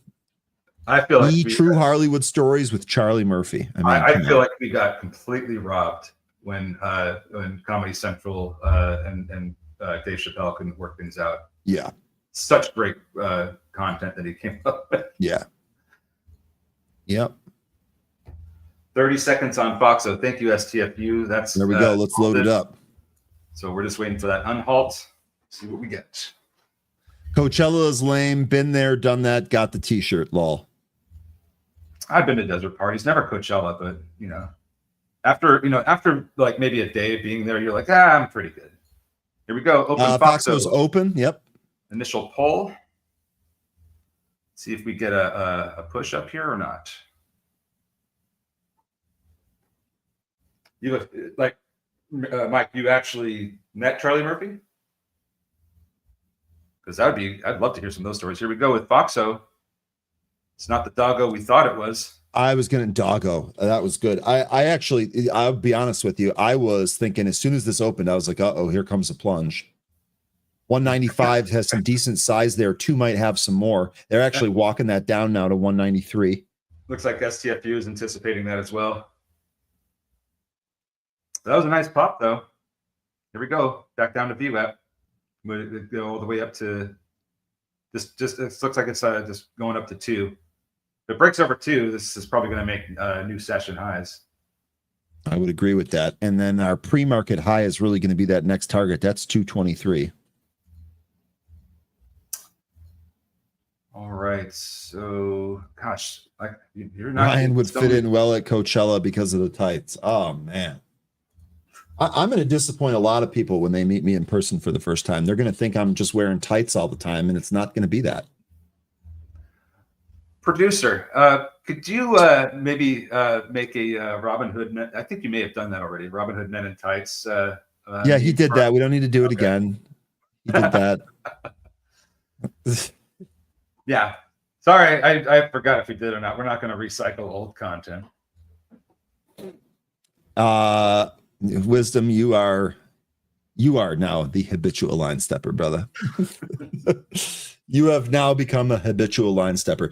One other thing here, I haven't really seen much in terms of options. I have been looking. I don't really see anything that is necessarily all that great. So let's put the size filter on here so we can get some flow going. Besson's saying he will not use gimmicks to get around debt ceiling. He expects tax collections to be robust going forward. See everybody? He's using that word too. AI to enhance collections. AI to enhance collections. Interesting. Says I feel like that's just a throw-in comment. Yeah. Don't worry. We have a problem, but we'll put AI on it. AI is on the case. Ryan is sweating now, and with Photoshop skills like mine, I wouldn't blame him. Look, producer, I think I can speak for 13 on this one. I generally don't, but I think I can on this one. When we saw the Contra banner that you made, that was primo. That was primo. You even got like our facial angles correct, which is ridiculous. Yeah, an eye for symmetry. I love it. So I'm gonna have to go through some of my my old 80s Nintendo games and see what else we could manipulate. Spy now approaching 561. That is still ripping. God, am I glad I sold SQQQ. I'll tell you what, though, folks, I won't be on air when we do this, but if this continues to move higher here, especially if it really kind of settles out 565, 566 on the SPY, I'm definitely reloading some short instruments to take into tomorrow. Definitely. Yeah, let's just see what, because we got to wait and see what the rest of the day gives us, because we were like absolutely. We were facing just upside all day yesterday, and then like in the last 15 minutes, it just complete sell off, and it carried over into today. So we can't just look at what's already happened today and be like, oh, it's doing this, it's doing that. We can speculate, but I think we really want to just keep an eye on what the price action does throughout the day, especially after the lunch hour, into power hour. Yeah, I agree with you. 13. CoreWeave. Some of you were mentioning CoreWeave here. CoreWeave blast off. Wow, what a move! What a move! 54 almost here. CRWV. CoreWeave. Foxo is not breaking down yet, but the volume has not stuck around. It seems. Solar Edge is pushing up to the session high. Either one of two things is going to happen here with Solar Edge. We're either going to get this breakout over the 1550 level, or we're going to face a triple top, and it's going to come back in and probably go down to the 65 EMA. This Solar Edge chart sure looks like this wants to trade higher here. Scott saying, weird that there's no real penny runners today. When you say real penny runners, I think you mean stocks that are actually in pennies, right? Like less than $1. There's one, but that's it. Which one was it? BLMZ balloons. Yeah, that's right. BLMZ. Someone asked about this, I think, earlier. We didn't cover it or anything, but this one's up 80%. That's the closest we got. Yeah, I mean, now we do have Emrin and Foxo, and they we were seeing some other names move pretty well yesterday. That ended up doing a lot better in the afternoon. GPUs was one of them. GPUS. Yeah. So that we could get some similar price action with some of these names. Like there could be some pumpers that just take this junky name Emrin that's a company that's gonna dissolve and had it run up to like 500%, and then they just nice. I'm not saying that's gonna happen, but I would not be surprised if we ended up getting something very similar to that. It's just that's just the kind of market that we're in right now.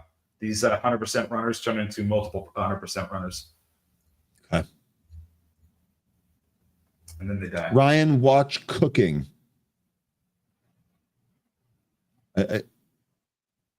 I don't know what to. I do watch cooking sometimes. I used to watch Emerald in college. That was a really good decision, by the way. Oh, Emerald. Dude, first of all, it was fun to watch. But second of all, I learned some really cool stuff about putting food together. And that came in helpful when I tried to go on dates, especially for college kids, because most of them, all they knew how to do was order McDonald's. And here I am cooking stuff with a little towel over my shoulder like I knew what I was doing. And then after him, I moved on to Gordon Ramsay and learned about standards in the kitchen, even though he calls them something else. He seems angry all the time. Well, from his perspective, you're working for a company that's KTTA bouncing from the VWAP. Sorry, 13. No problem. You're working for a company that's trying to serve the public food, and he has very high standards about cleanliness, food quality. Yeah, so do I. Okay. Well, then I think you would absolutely love all the things he has to shout about. I will say this. I've turned on some of those kitchen nightmare shows before. I turned on one and he was literally running his finger through a grease trap, and the stuff that was coming out of there made me sick to my stomach. Yeah. I have not gone back to that since. I don't need to see people doing really terrible stuff in the kitchen. That is not whatever you want to think about that, you think about that. I don't need to see it. It lit a fire under me. I keep my station clean. Yeah, me too. Me too. There was and then there was a really good comment here. Let me see if I can find it about. Yeah. So STFU, Gordon Ramsay taught me how to make an idiot sandwich. That's actually, I've seen that. That's pretty funny. KTTA, that is pretty funny. Folks were mentioning this move up here. By the way, the China trade, Mike, I think you were saying long China, short US. Did I get it right? Yin popping new highs here today, 4.8%. So that levered bull ETF here working for you. How's CEP doing? So interesting. CEP did the same thing 2 days in a row here. Sold off out of the open. Today's was not as pronounced. And then bounced back a little bit. Now, I do want to remind you that yesterday we did bounce back, but we actually ended up rolling over and showed some more weakness into the close. I'm curious to see if that same thing happens here today. Pony and Uber team up. That was news from this morning. That's old news, right? Yeah. And Foxo with knife. This, I don't know if this is halted yet, but it looks like there it is. There it's now. It's halted. Oh, wait, that's right. We got Anne Marie coming up in 20 plus minutes. We talked yesterday. Uber and Netflix were the two stocks that we had on the list there for potential earnings plays. Didn't we know about Uber and Pony already, though? Yeah, I feel like we got that here today. Well, I mean, like previously, like before today, I thought that news was already kind of out there. Wasn't Pony moving on some Uber news like in previous weeks, or was it just the? Oh no, it was they partnered with Tencent. I'm sorry, that was why it was moving. It was they partnered with Tencent. Now we're getting the news that they're partnering with Uber. Some other company was partnering with Uber. That's must be where I got my wires crossed.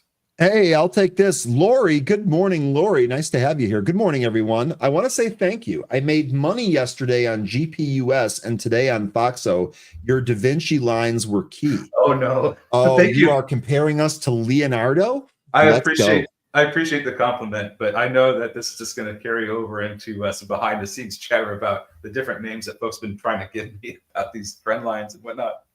Oh, man. So I think somebody had mentioned Leonardo da Vinci when it came to drawing these lines the other day or yesterday.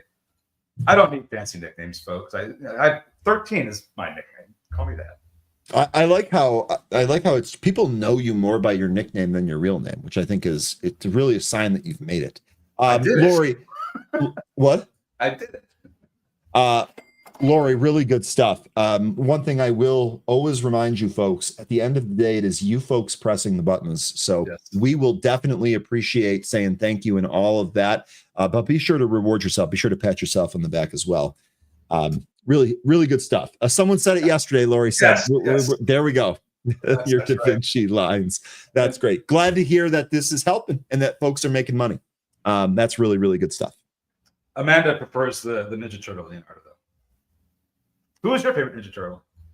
Donatello, the bow, the purple wearing bow, because there was one of the video games that he was in where he was just completely overpowered. The bow was just dominant. Like the stand-up arcade one? It was it was like a fighting game. He had some range. Yep. So yeah, I got you there. When it comes to the comics and the cartoons, I've always liked Raphael because he's a smartass. See, Amanda knows that bow was OP in that game. OP.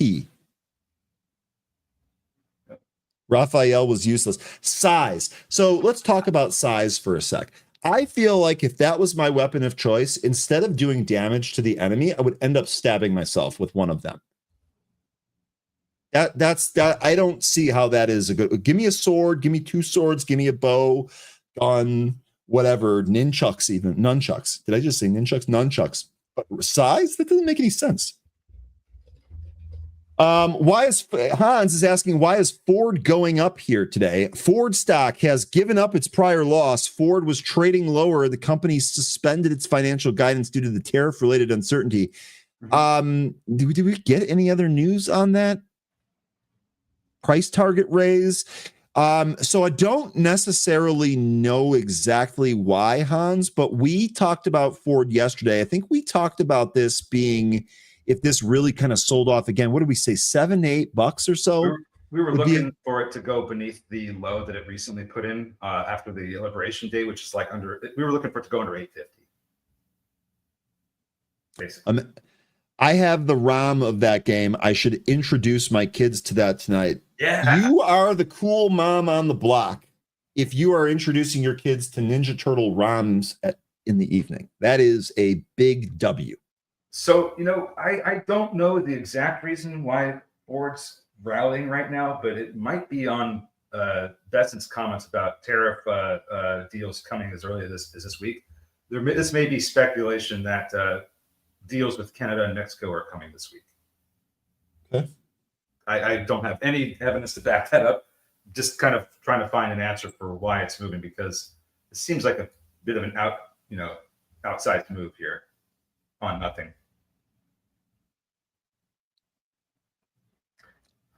Brad is asking, does 13 represent some measurement? Yes, it represents a measurement of generations, right? You are the 13th in that lineage. Yep.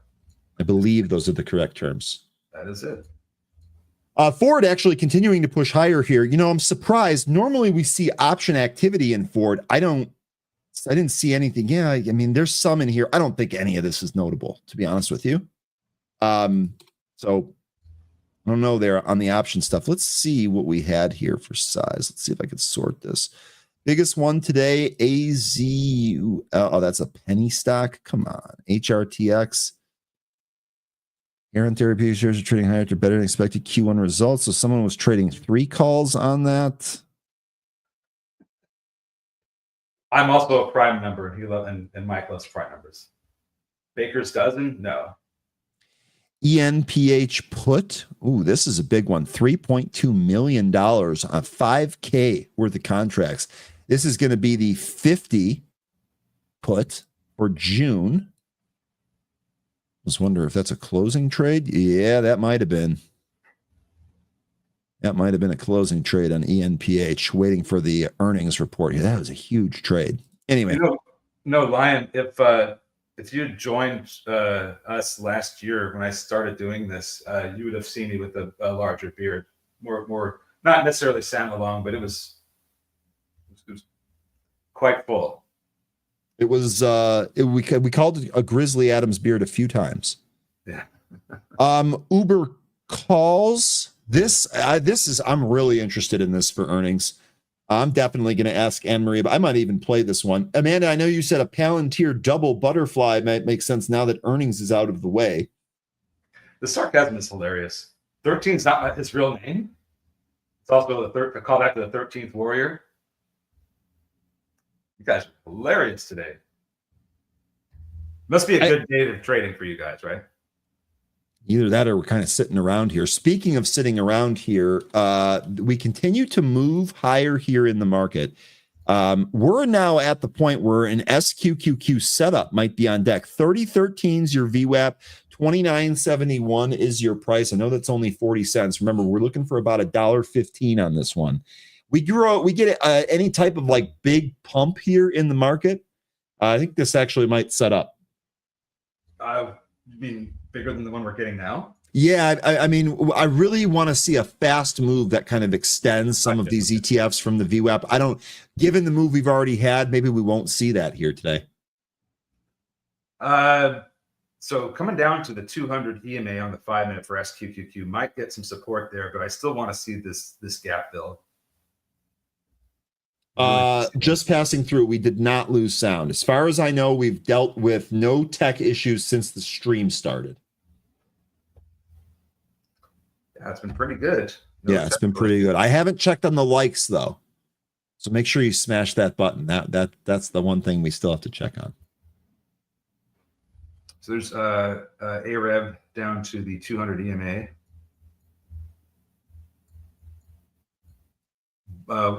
Webble is blasting off. Excuse me, just took out its. There's a nice nice trend line here with Webble that it just broke out of. Let's see if it actually just took its VWAP too, or tried to. Yeah, it did. Out Palantir from Glenn plus 295. Glenn, were you? Oh, was that a trade up off the lows, Glenn? Oh, nice. That's Glenn. Let me ask you, how do you bottom pick accurately? That now that I asked that, that's gonna come back to bite me. How do you end up getting entry at you almost, it really does seem like you kind of bottom tick a lot of these trades. I like it though. James, I think the like counter thing is broken. I actually think we have more than 19, but maybe we don't. Producer, if you're out there, if you could confirm that, I'll just end the stream right now. We'll Anne Marie and I will go do something else. If we only have 19, we can just cut the stream early today. You let me know. Confirm that for me. Looking for something here. Just looking at lots of sideways action. It's nice to see Webble with that move, but I want to see the follow through. Broken the downtrend here. See if we can get the 1540. That'd be nice. Yeah, 126 there. Okay, producer. Thank you. I was gonna say.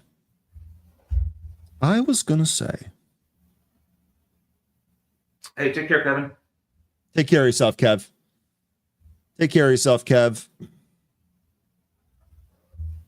All right, KTTA. I would like to see better volume in this, but it is getting some movement. Really trying to take out 330 like that. Right there. That's still trying to work at it, but it just took out some sellers.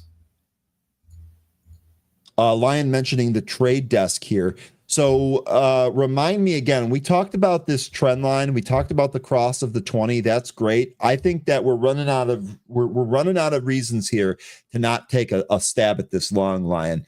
Let's get above this 50. We are pretty much testing that here today. 56.36 is the value. Close above that 56.36 level. I think 62 can be our next spot. 13. I think that 62 level came from you. 62.50 I like. 62.50. Okay, so that 62 to 62.50 going to be one of your next upside targets, and then giddy up. Maybe we can actually have a move back towards a 90 handle here.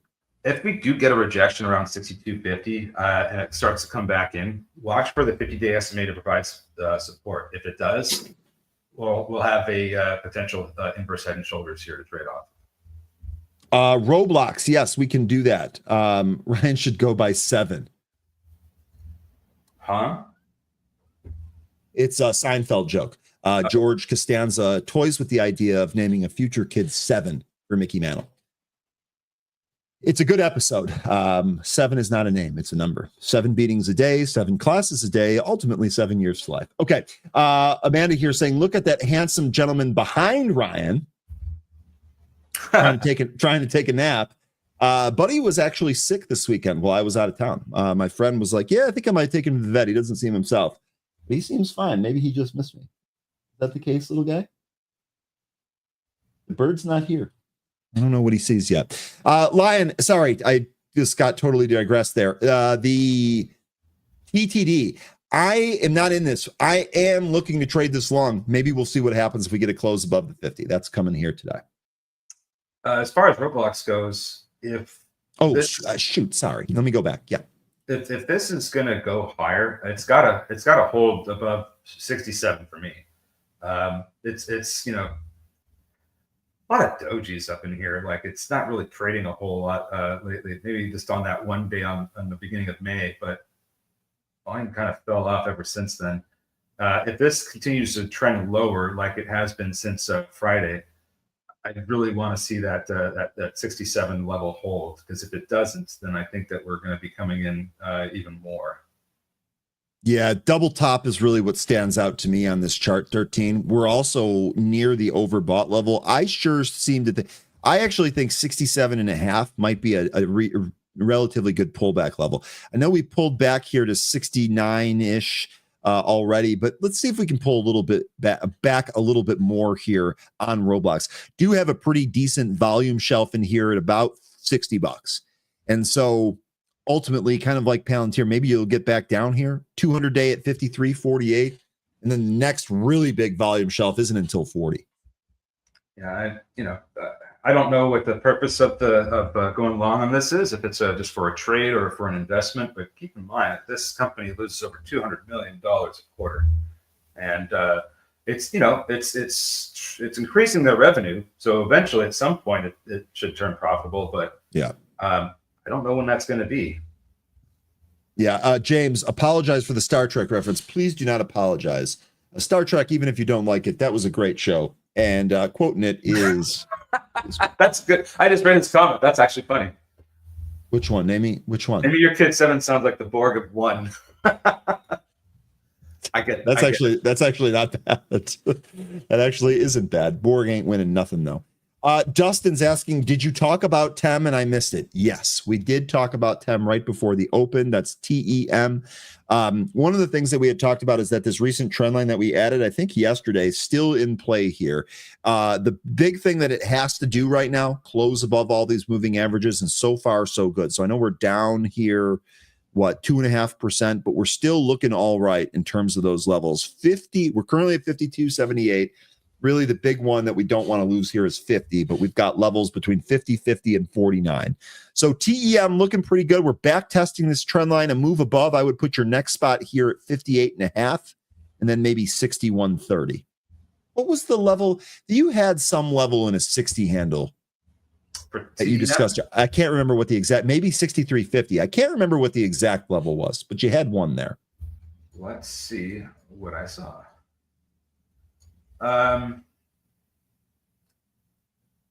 I'm just gonna have to see exactly what that was, because we're also in this this still in a bit of a downtrend here. I think. Yeah, give me a second to figure out what it was, because I should have drawn a line, but the 200-day SMA is providing support, but it looks like we could end up losing that. So that's going to be number one. I know you're talking about there being some resistance around like $60, because ever since we've, I really don't exactly remember what it was I said, but I think $60 is certainly a level to watch for. But yeah, I'm sorry, I don't remember what it was I said. I probably should have just put a line out here, but I don't plan on trading this, so I guess that's why I didn't. Yeah, I think this really needs to retake the trend line and retake some of these recent highs that has been stopping it. That's honestly, I think, and you might get that here. I mean, let's see what happens. We also have the earnings is today. Mm-hmm. So we're going to know today what the next direction here is. I don't have any thought here for earnings. You know what, though? Let me go back and check the unusual option activity and see if we had any option flow here on TEM that might give us an idea of what to expect. Okay, so number one, it looks like it is all calls. There are a couple of put contracts in here, but they are tiny. In fact, that totals about 60 grand total worth of premium. Everything else here is calls. And I mean everything else, including this short-term one, 600 contracts swept up for the end of this week. Expiry this week, 53 strike. This is telling me that they want TEM higher than 53 here today. And looking at some of these other ones, looks like 55. This is probably an earnings play. This is out in July. Another 53 sweep. Looks like those 53s are being swept up here today. So just from looking at the unusual option, it seems like there are unusual option activity here. It seems like they're thinking TEM higher for earnings. I have no position on that. That's what I'm seeing here. Then if that's the case, it'll probably squeeze as well. Okay. Because it's got a high short interest. We're looking at 20% of the float short. Okay. So Josh here is saying TEM is predicting to become profitable this year. They would, you don't want to be, we talked about this last night at happy hour too. You don't want to be in stocks that are laden with debt right now, especially if the market does weaken at all, like some folks are thinking. Yeah. Well, should I see myself out? No, because Anne Marie said she was going to be a handful of minutes late here today. Oh, okay. All right, then I will stick around. And looking at what we got here, looks like Webbull is still holding above that trend line, but might lose the 65 EMA here. It seems to have come to a standstill now. Volume has certainly left this market, it seems. Rhett, I'm sorry, man. I know you asked a direct question. We're not ignoring you, but we literally can't answer your direct question. We run the risk of going to jail, and we're not going to do that. I received WBD when T topped their dividend in 2022. I stupidly did not sell in the 20s at the time. Now it's in the 8s with a very low price to earnings. Should I dump it or keep it? Dumping it or keeping it is going to be entirely up to you. And if you need help with that, we advise that you find a fiduciary and a financial advisor that can help you with that. Someone that's licensed, not two yahoos on the internet. However, one of the things that we have talked about here with a lot of these plays, whether it's Warner Brothers Discovery, Disney, Fubo, these are all content plays. So I would say that I'm not sure what your initial thesis was, which also complicates this, but if you don't think that these companies are going to have some type of revitalized content stream and they're struggling to monetize that, I have a tough time thinking that this is going to kind of change direction here. The only other thing to consider with some of these content plays is maybe these get held onto if the economy does slip more and we do get closer to a recession. Maybe some of these cheap streaming services would be options to hold on to. I don't think Warner Brothers Discovery can even touch Netflix in that. So I'd be wary of that too. So I can't tell you what to do with the stock, but I'll tell you what I did, because I was an owner of AT&T, and I got these shares when it spun off. Initially, what happened is I sold half right off the bat. As soon as I got them, I sold half, and I held on to the other half because I wanted to see if maybe they were going to, go higher. Well, it didn't do that. They started selling off. We got these in 22, and I think toward the end of that year, when they didn't really do a whole lot, as soon as it went under 11, I sold. So I was completely out of it because it wasn't going to do the thing it was going to do. So it was that's what I did. You decide what you're going to do with it, but you're basically just looking at Warner Brothers, the company, now on its own. And when you do, you're seeing that it's losing $500 million a quarter. Well, it did last quarter. They aren't really pushing out too many good movies. Just you're going to have to look into the company and make that decision on based on what you see there. And I don't think I'd want to really own any streaming companies right now. Yeah, that's kind of where I'm at. Rhett here saying Netflix. I did keep T, and I'm very happy with that. Thanks. You're welcome, man. Happy to do what we can, but obviously we can't step over the line. All right, 13. We're good. Anne-Marie's here. She's ready to go, or Excellent. Maybe she's not ready to go. I don't know. I can't see her, but she is here. So why don't you wrap this for the group? Hey, folks, we had another wonderful day trading this wacky market with all these moves and non-moves that we saw. Hopefully everybody made a good amount of money. We'll come back here tomorrow. We'll find some more movers. We'll do it all over again. Everybody have fun with Anne-Marie. Take care.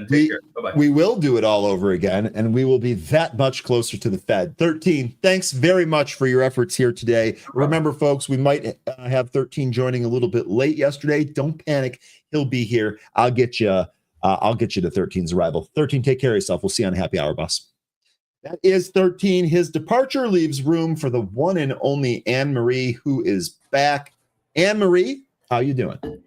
I am You're doing great. I am doing great. Sorry. No, it's okay. I might have put you on a little too soon there. I know we were kind of pushing this here. Sorry about that, but that's okay. No problem at all. All right.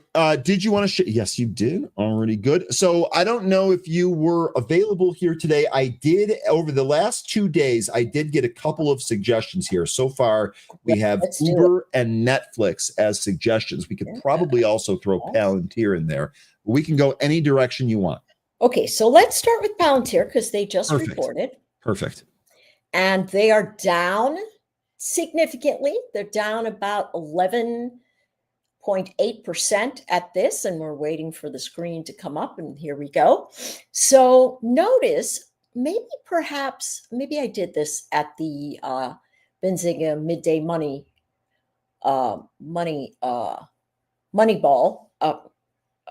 plug for Benzinga Pro. You got to do and the it. chat. If you're fun. in Benzinga Pro and you haven't checked out Anne Marie's chat channel, what are you doing? Tons of really good content in there. Right. So yesterday we had the implied vol moves for the earnings event at 109 at the bottom. And we actually had it up at 140 at 135 at the top. So let me activate this drawing and move it up. So a couple of good things happened, of course, on the downside. So if you took that butterfly, it was super solid at the open to close it up. Nice quick trade, really, really good. Came up to about, let's see, what was the percentage win there? Heavens. Oh, wrong chart. That's Palantir, PLTR. Doesn't look like you're typing. Oh, PLTR. Here we go. The put was 41 cents and it's doubled. And it was at $1.35 at after the opening 5 minutes, which was right into the target. That's a great place to close it. But if you didn't, yeah, so it was absolutely fantastic. I did not like the top end of the range. Notice, here's what I said to folks. I said, listen, if you want to pay more, you're going to give yourself an outsized pressure event to the upside. And that was certainly true. This 110, 190 was $3.30 when we came in after the first 5 minutes of settling down. So that was a 200% return. So looked really great. Now the question is, all right, what do we do here? Well, now I think it's time for the chart to try to stabilize. So here's the thing. Big implied vol move came right into the target region. And notice it's not an exact number. It's sort of that squeaky range. And if you say to yourself, hey, I think this breakdown is a big deal, I want to see if it can go back to 100, then you've got a little bit of time left on that move and you could stay in there. I would say this market action is completely reflexive. It's moving up, it's moving down. We've got Bassett up in front of the grandstanders in Congress today, everybody getting their words in. And so that could flip things around a little. My thought is cut the trade, get out. It's time to look at some next moves. So what's likely? Well, a reflexive bounce that holds into potentially 112 to 115. If you're bullish and you're thinking about that and you're looking for short-term, quick snap trades, these are really the only way to play right now, which is why your morning show is just, I mean, it's shredding it in terms of going here to here, here to here. It's just doing fantastically. And, you know, I try never to miss it. And so this is one of those spaces where we go, all right, let's say we want to go to the end of the trading month to see what happens if we say, hey, we've got a shot at moving from 110 to 115, which is where, let me close these guys off. I don't want to close them off too much because we've got trades to look at later. Boy, Palantir is a popular one. Yes, it is a very, very popular one. So let me get these guys out of here. I've got them all saved here. All right. So if we end up saying, hey, listen, I think it moves to the top side. If you don't know that it's going to, you can do a back ratio. And so what the back ratio does is give you credit. So if the price goes all the way down, you still make your credit. But if it goes up and it stops at that 115, you get the $500 upside plus the credit you got. It's going to take approximately $2,000 of margin. All right. If you want to do a butterfly, you can do that by adding the 110, 115, 120. And here we go. She's slow, but she's gonna make it. Let's see what we got going on. Great. You can do that 120, and it will cost you just I want to buy that silly goose, not sell it. Okay, it'll cost you 79 cents. If it moves up to 115 by expiry, you've got yourself $425 of potential upside. If you think it's going to 100, you can take the 105, 100, 95 butterfly. Again, you could take a back ratio on both sides and your amount is still going to be the same. It's 2,000 because they don't overlap each other. So you get 2 for 1 in that space. Or you take the butterfly and altogether it costs you about $1.30. That's still over a 250% return if it goes to the middle strikes that we're staring down. So that being said, that's what I think is nice. I like both of those. And especially on those on the call side there. I mean, we were 124 or something before we fell out. The midpoint of the range, there's 115. Okay, really good stuff there on Palantir. Good start. Let's go. What's that? Was it Uber or Netflix? It was Uber? Or? Nope, it was both of those, but it was Uber was the next one in line. So perfect memory there. Okay, so we take a look at Uber, and Uber reported, right? No, they report tomorrow morning, if I'm not mistaken. Let me double check that here for you, which is one of the reasons we wanted to ask this. Uber reports tomorrow before market open. All right, so let's... And Anne-Marie, before we get too into the weeds here, remind me what that expiration was on Palantir. It is the 16th. The 16th, May 16th. So the monthly contract. Thank you. Yes, the monthly contract gives us a little bit over a week to manage those moves.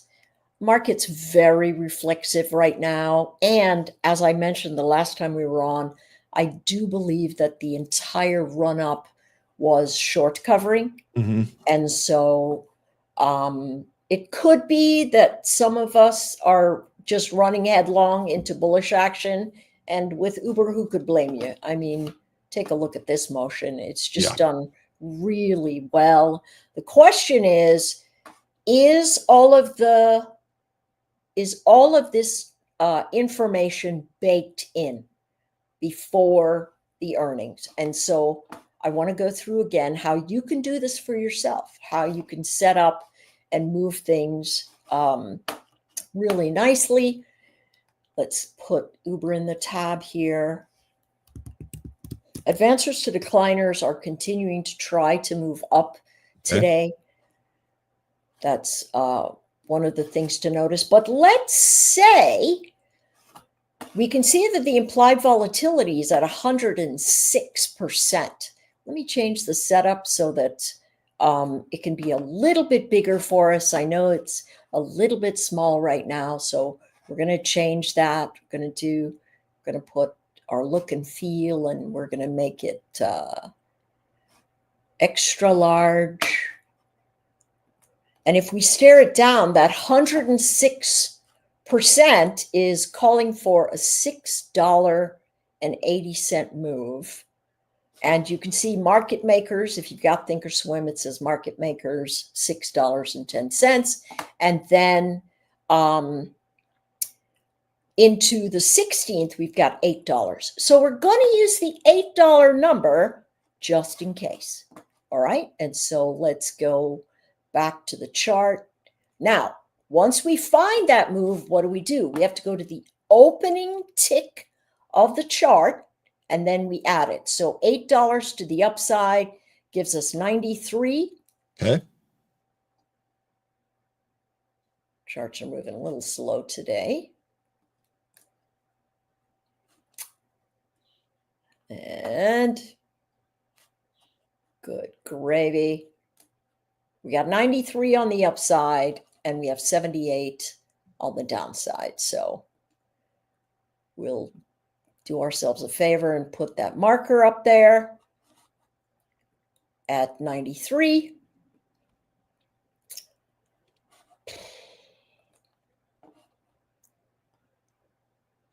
And that'll give us the measured move to the upside, and then 78 on the downside. Now, you can see that area, what I like to do with implied vol moves is to, why is this explain margin thing here? Oh, sorry, that's something else. All right, so we have 93 on the upside, 78 on the downside, and we can see, look at all of this price action. We had basing for 1, 2, 3 days, and then it broke out, and so now we're sitting right in the middle of the range. There's a possibility that Uber could do nothing, and so if it does nothing, you could do a short iron condor. It won't give you enough time to really get much heat, but let me turn this to, this is going to help me a little bit. I'm going to link this to the red so it can go into my Analyze tab. And now we know what we can set up. So we're going to use $8 and 78. We could do a back ratio that will just give us a couple of pennies, really, unless, and that's only $3, right? So it might be better for us to do 72 or 73. So it's a nice $5 spread. Isn't that interesting? Okay. The pricing is better on 75 than it is 73. I wonder why that is. I was just going to say, why? What do you make of that? That's very interesting. I don't know. That's very, very interesting. So it would cost us a debit. I certainly wouldn't do that if it was a debit event. But if we went $5 up from that and we had, what is that, 68, then we would say, all right, I'm going to buy my 68. And it's a 45-cent debit, no risk for the bearish event on that edge. If it doesn't hit it, then we lose the 45 cents.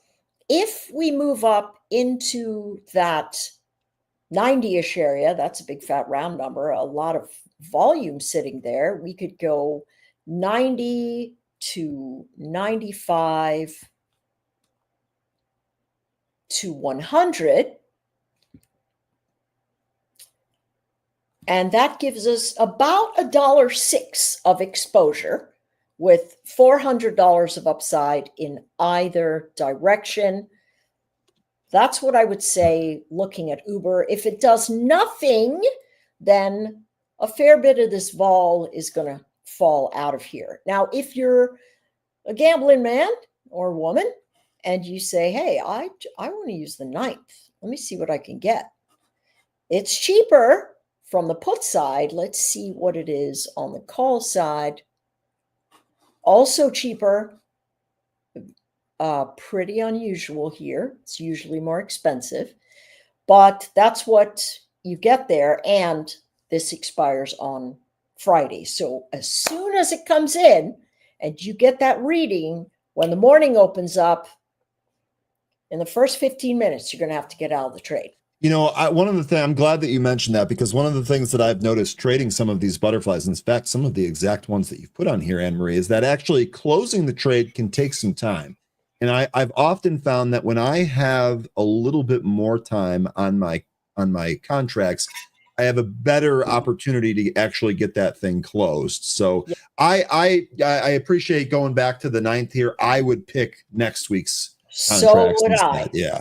So would I, because what ends up happening if you really want to get out, you're going to have to leg out of these positions, and that gets tricky if you haven't.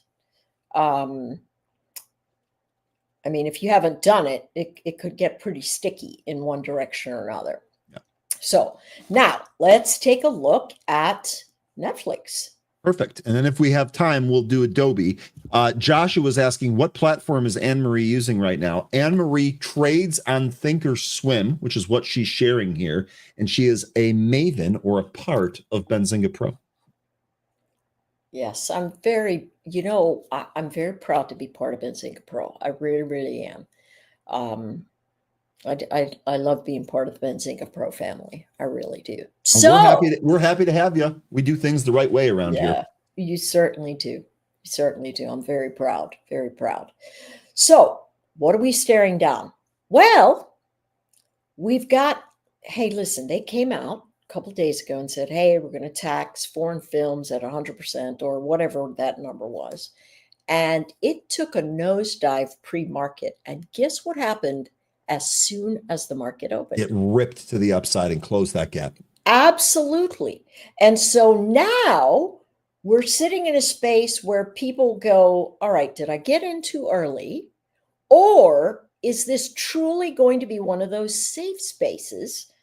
I think ultimately it's going to be a little bit of a safe space from a tariff perspective. Me too. It feels like a lot of people are moving in there. And so now we're going to look at the upshot into, so you can ask the folks, Ryan, would they prefer to see something that is a very tight framework or something that expands a little bit? I can do both. And the one I have that's wider is the one for June. And I have a short iron condor. Now, it requires $2,000 of margin, and it's got $5, $6 of a credit. Vol is really fat and juicy in here. You can do it for about a 50% return. So your goal is to just watch this price action erode, watch volatility compress, and get out when you've collected about 50% of this range. No need to wait for it to, squeeze blood out of the turnip, as it were. So I like that. If per happenstance you're saying, hey, I want to trade this based on what the implied volatility says into expiration, and it's giving us $60 of motion. So literally, if we do it from this price, we're going to say that rounded about number is 1,200 to the upside. I think that's a lot of vol packed in there. Could it easily go there in the next week? Yes. I think that number's probably closer to 1170. And so that's, I would say, hey, let's see what the traders are doing. They're packed in at 50, not too many of them in at that 70 line. Yeah. So let's consider the 1170 to 1180. It's a very expensive stock, so it can move $5 in no time flat. I'd rather give it that move that's a little wider, 65 cents for $1,000 potential upside. And so that's a very sweet spot. If you have the ability to trade a back ratio, I would do the 1170 to 1185. That gives you a $6 credit, but it requires a fair bit of margin. It requires about 19,000 of margin, but it gives you a $622 credit and a $1,500 upside. If it continues in that general direction, it's going to be a very, very sweet trade. I like this back ratio event for me. So I do like it. If per happenstance you are sitting in the group that says, you know, I just don't think the market's going to hold. I just don't think it's going to hold. Then you could look at, well, where's it headed to? It would be essentially, I would say, this is the week, the open of the week. And so that's $1,116. That's where I would put that put event. So I put it at 1120 to 1110 to 1100. And that gives me a 48-cent debit. So if you took both of those together just into next week, it's $1,000 of upside and about $100 of risk. And so looks pretty nice. And also doesn't have that margin requirement if you opt to just do the butterflies. So, okay. Exactly. Okay, good stuff there on Netflix. We do have time. We've got 6 minutes left here. Why don't we take a look at Adobe? ADBE. Yeah. All right. I haven't looked at Adobe in a while. Yeah, me either. So, hopefully Lion's still out there. Yeah. So up $4 today. So it's outpacing markets in general. Wow, look at that chart. Yep. Super nice. Let's take a peek. Now, are we looking at Adobe for extended motion, or are we looking at it for a quick strike? What do you think? I would guess extended motion here. That's mostly what Lion does. He's the one that asked about it. We also, the earnings are unconfirmed and likely going to be about the midway through June. So I think that's probably the way that we should look at this, right? Maybe a move into earnings in June. Yes. Okay. So, wow, it's in recovery. So this is these red parallel lines here that I just highlighted. Mm-hmm. That's a channel, and it's holding that channel fairly well. So top of the range from an eyeball perspective looks like 400 thereabouts. And then the gap fill would be 430. I don't know that these guys are going to have too much tariff trouble, but I don't know. Let's see what the vol tells us. So if we're looking for, wow, it's been a minute since we traded these guys. So let's move that out of here. Those are all expired. Let's go. Yeah. All right. So let's look into June. All right. And because we're looking for price action to the upside or wherever we're looking for it, we're going to use the measured move. It says $46. So it's showing, what is that? 330, 430, right? Which is the top of the gap. That's very interesting, right? So the measured move is showing the top of the range at the top of the gap at 430. So let's go income generation.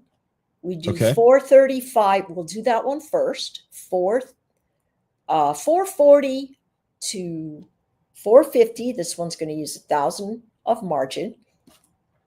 And we're going to go down. Sally forgot what the low number was because she's got the attention span of a Cocker Spaniel. Yeah, me too. Right. I'm more of a goldfish than a dog, but that works. Okay, so eyeballs show here about 340. Wouldn't you know it? That's the measured move. The volatility move is the same. And so that puts us at 340 on the upside here. Excuse me, on the put side. And so we can do 335 to 325. You know, I like to collect at least 20% of the range.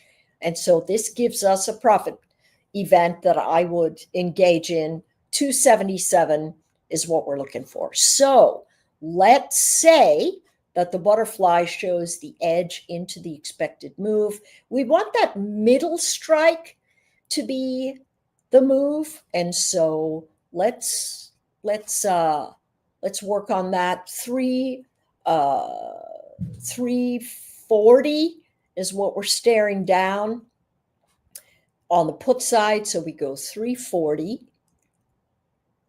And again, a big stock. So you want to give it a little room. So 340 to 330 to 320, 35 cents. Very nice. That's very cheap. And so if we do this one, we want 420, but I put 415 in there, maybe 425. Now I want to use 420 because the measured move is 425 and I want us to get inside of our butterfly, but not break through the butterfly. Okay. That's the goal. So 420 to 430 to 440. Super cheap at this juncture, right? $93 plus commissions to give us potential 1,000 upside. Whoa, look at how those change.